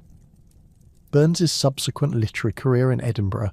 brought him into contact with leading figures of the Scottish Enlightenment, while providing him with opportunities to refine his poetic techniques through exposure to classical and contemporary European literature. Contemporary accounts reveal the remarkable social mobility that literary achievement could provide in Enlightenment Scotland, as Burns moved from rural obscurity to Edinburgh celebrity, while maintaining his commitment to democratic ideals and social criticism. The agricultural revolution that transformed Scottish rural society during the 18th century involved systematic application of scientific principles to farming techniques, land management, and livestock breeding that dramatically increased agricultural productivity while fundamentally altering traditional social relationships in the countryside. The improvement movement that swept through Scotland beginning in the 1750s reflected both the influence of Enlightenment scientific thinking and the practical requirements of landlords who sought to increase rental income through more efficient use of their estates. Archaeological investigations at improved farms reveal the physical changes that these innovations required, including new field systems, drainage networks, improved farm buildings, and specialised facilities for processing and storing agricultural products. Enclosure of common lands and the consolidation of scattered holdings into compact farms eliminated traditional communal agricultural practices while creating opportunities for systematic application of improved farming techniques. The statistical surveys conducted throughout Scotland during this period provide detailed documentation of these changes, revealing the systematic replacement of traditional run-rig cultivation with enclosed fields, improved crop rotations, and selective breeding programs that increased yields while reducing labour requirements. Contemporary estate records document the substantial capital investments that improvement required, including expenditures for drainage, building construction, and the importation of improved livestock breeds that demonstrated landlords' commitment to agricultural modernisation. The social consequences of agricultural improvement created new forms of rural inequality, while generating the surplus wealth that supported Scotland's industrial development and cultural achievements. The displacement of traditional tenant farmers and agricultural labourers through consolidation and mechanisation forced substantial population movements from rural areas to expanding urban centres where new forms of employment were becoming available in manufacturing and commercial activities. Archaeological evidence from abandoned rural settlements reveals the scale of this demographic transformation, with entire villages showing evidence of systematic abandonment as improved agriculture required fewer workers while generating higher profits for landowners and successful tenant farmers. The introduction of new crops, including turnips, potatoes and improved grains, revolutionised Scottish agriculture while providing more reliable food supplies that supported population growth and urbanisation. The systematic application of crop rotation techniques, including the Norfolk four-course system that alternated grain crops with nitrogen-fixing legumes and root crops, maintained soil fertility while increasing overall productivity. Contemporary agricultural treatises document the scientific principles that guided these improvements, revealing the sophisticated understanding of soil chemistry, plant nutrition, and animal husbandry that Scottish farmers had acquired through systematic experimentation and international exchange of agricultural knowledge. Livestock improvement through selective breeding programs created new breeds of cattle, sheep, and horses that became internationally famous for their productivity and quality. The development of breeds like the Aberdeen Angus cattle, Blackface sheep, and Clydesdale horses reflected systematic application of breeding principles that combined traditional Scottish livestock with imported animals selected for specific productive characteristics. Archaeological evidence from improved farms includes specialised breeding facilities, improved housing for livestock, and processing equipment that supported the commercial production of meat, wool, and other animal products for expanding urban and export markets. The transformation of land ownership patterns during this period involved the systematic consolidation of estates through purchase, inheritance, and legal manipulation that concentrated control over Scottish rural society in fewer hands while eliminating traditional forms of communal land tenure. The replacement of feudal obligations with monetary rents created new forms of economic relationship between landlords and tenants, while providing landowners with liquid capital that could be invested in agricultural improvement, industrial development, or commercial speculation. Legal records from this period document the complex processes through which traditional land rights were extinguished and new forms of absolute property ownership were established throughout rural Scotland. Industrial development in 18th century Scotland began with textile manufacturing that exploited the kingdom's abundant water power, skilled workforce, and access to raw materials through imperial trade networks. The linen industry, which had received systematic government encouragement since the Union, provided the foundation for Scotland's industrial growth through the development of spinning, weaving, and finishing techniques that could compete successfully in international markets. Archaeological investigations at early textile sites reveal the water-powered machinery, specialised buildings, and transportation infrastructure that supported this industrial development, while demonstrating the substantial capital investments that mechanised production required. The introduction of cotton manufacturing during the 1770s created new opportunities for industrial expansion, while demonstrating Scotland's ability to adapt rapidly to changing market conditions and technological innovations. The importation of cotton from British colonies in the Caribbean and North America provided Scottish manufacturers with access to raw materials that could be processed using water-powered machinery developed in England but adapted to Scottish conditions and requirements. The growth of cotton manufacturing centres like Paisley, which became famous for its distinctive shawl patterns, revealed the sophisticated design capabilities and marketing skills that Scottish manufacturers had developed to compete in luxury goods markets throughout Europe and beyond. The development of chemical industries to support textile manufacturing created new forms of industrial integration, while demonstrating the scientific knowledge that Scottish entrepreneurs had acquired through Enlightenment educational institutions. The production of bleaching agents, dyes, and other chemical products required sophisticated understanding of chemistry and chemical engineering that reflected the high level of scientific education available in Scottish universities. Contemporary industrial records reveal the systematic application of scientific principles to manufacturing processes, while documenting the international networks of technical knowledge that connected Scottish industrialists with innovators throughout Europe and North America. Coal mining expansion during this period provided the energy resources necessary for industrial development, while creating new forms of industrial organisation and labour relations that would characterise Scottish industrial society throughout the 19th century. The systematic exploitation of coal deposits in central Scotland required substantial capital investments in mining equipment, transportation infrastructure, and worker housing that demonstrated the scale of industrial transformation that was occurring throughout the kingdom.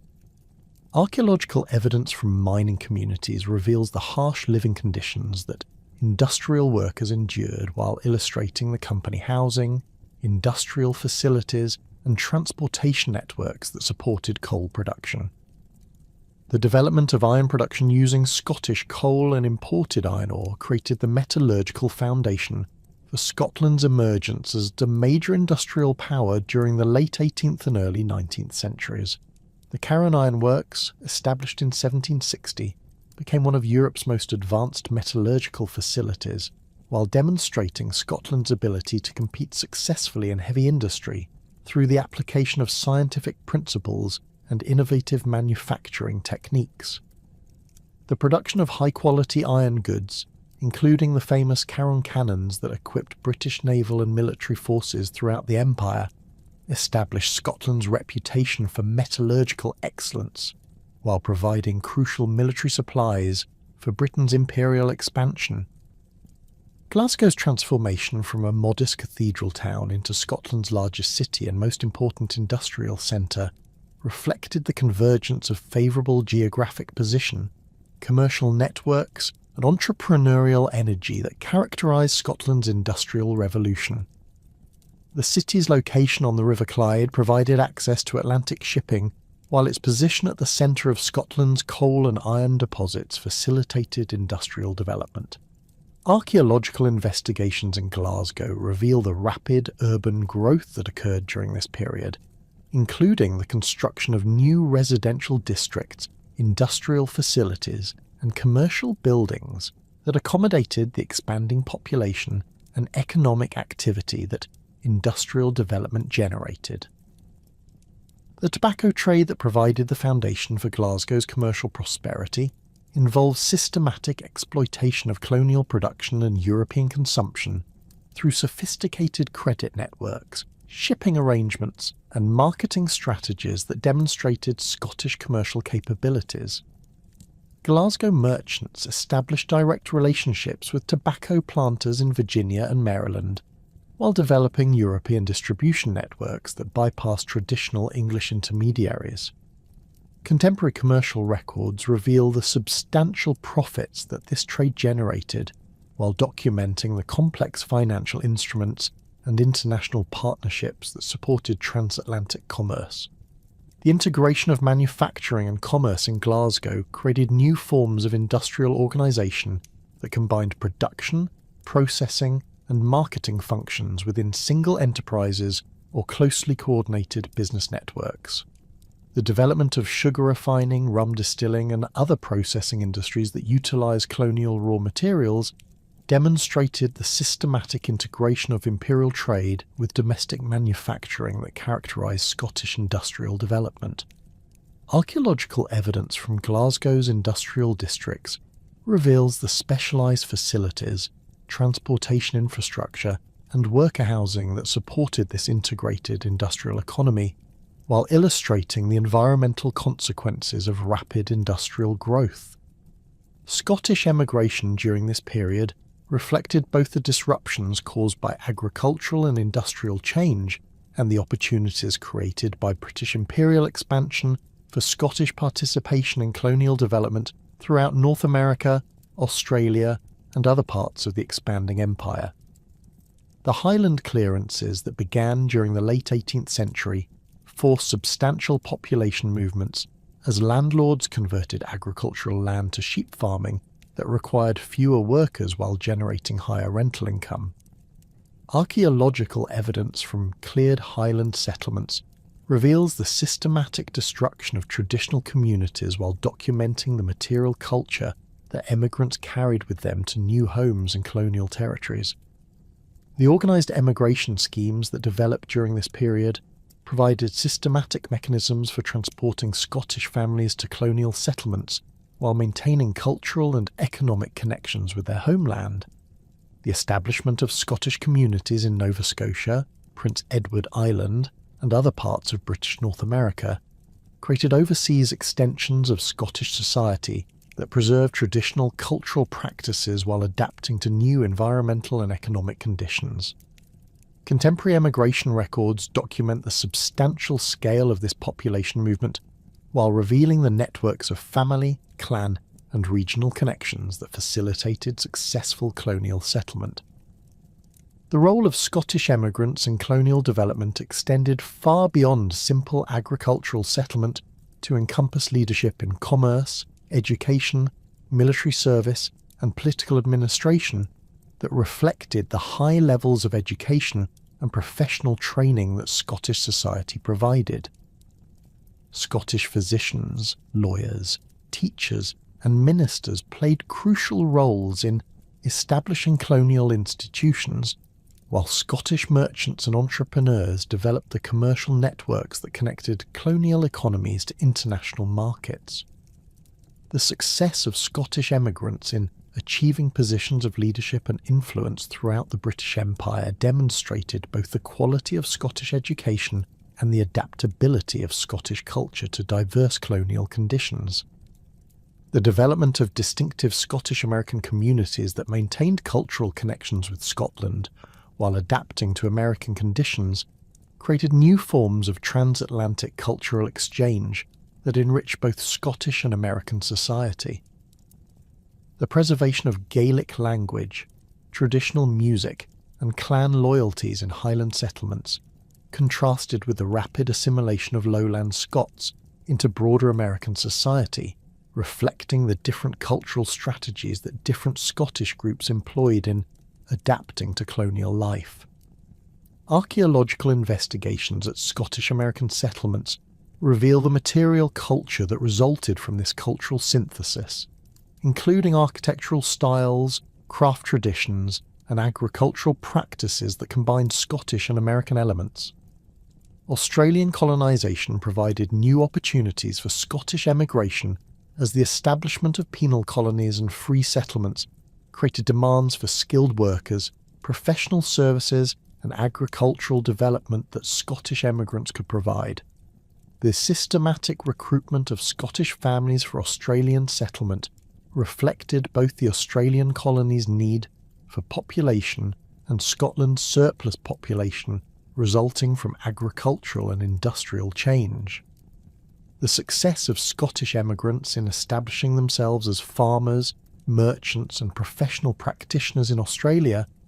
demonstrated the continuing vitality of Scottish culture and the adaptability of Scottish institutions to diverse colonial environments.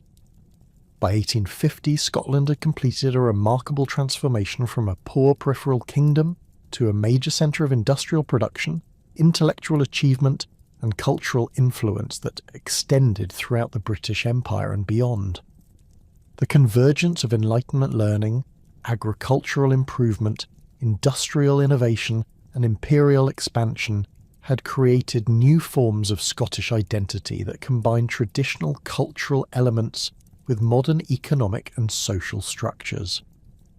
The emigrant communities that Scottish people had established throughout the world maintained connections with their homeland while adapting Scottish culture to diverse local conditions, creating a global Scottish diaspora that would continue to influence world development throughout the 19th and 20th centuries.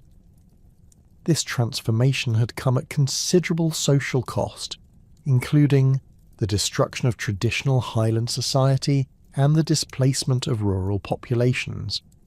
But it had also demonstrated the remarkable capacity of Scottish society to adapt to changing circumstances while maintaining distinctive cultural characteristics that continued to shape Scottish identity in the modern world.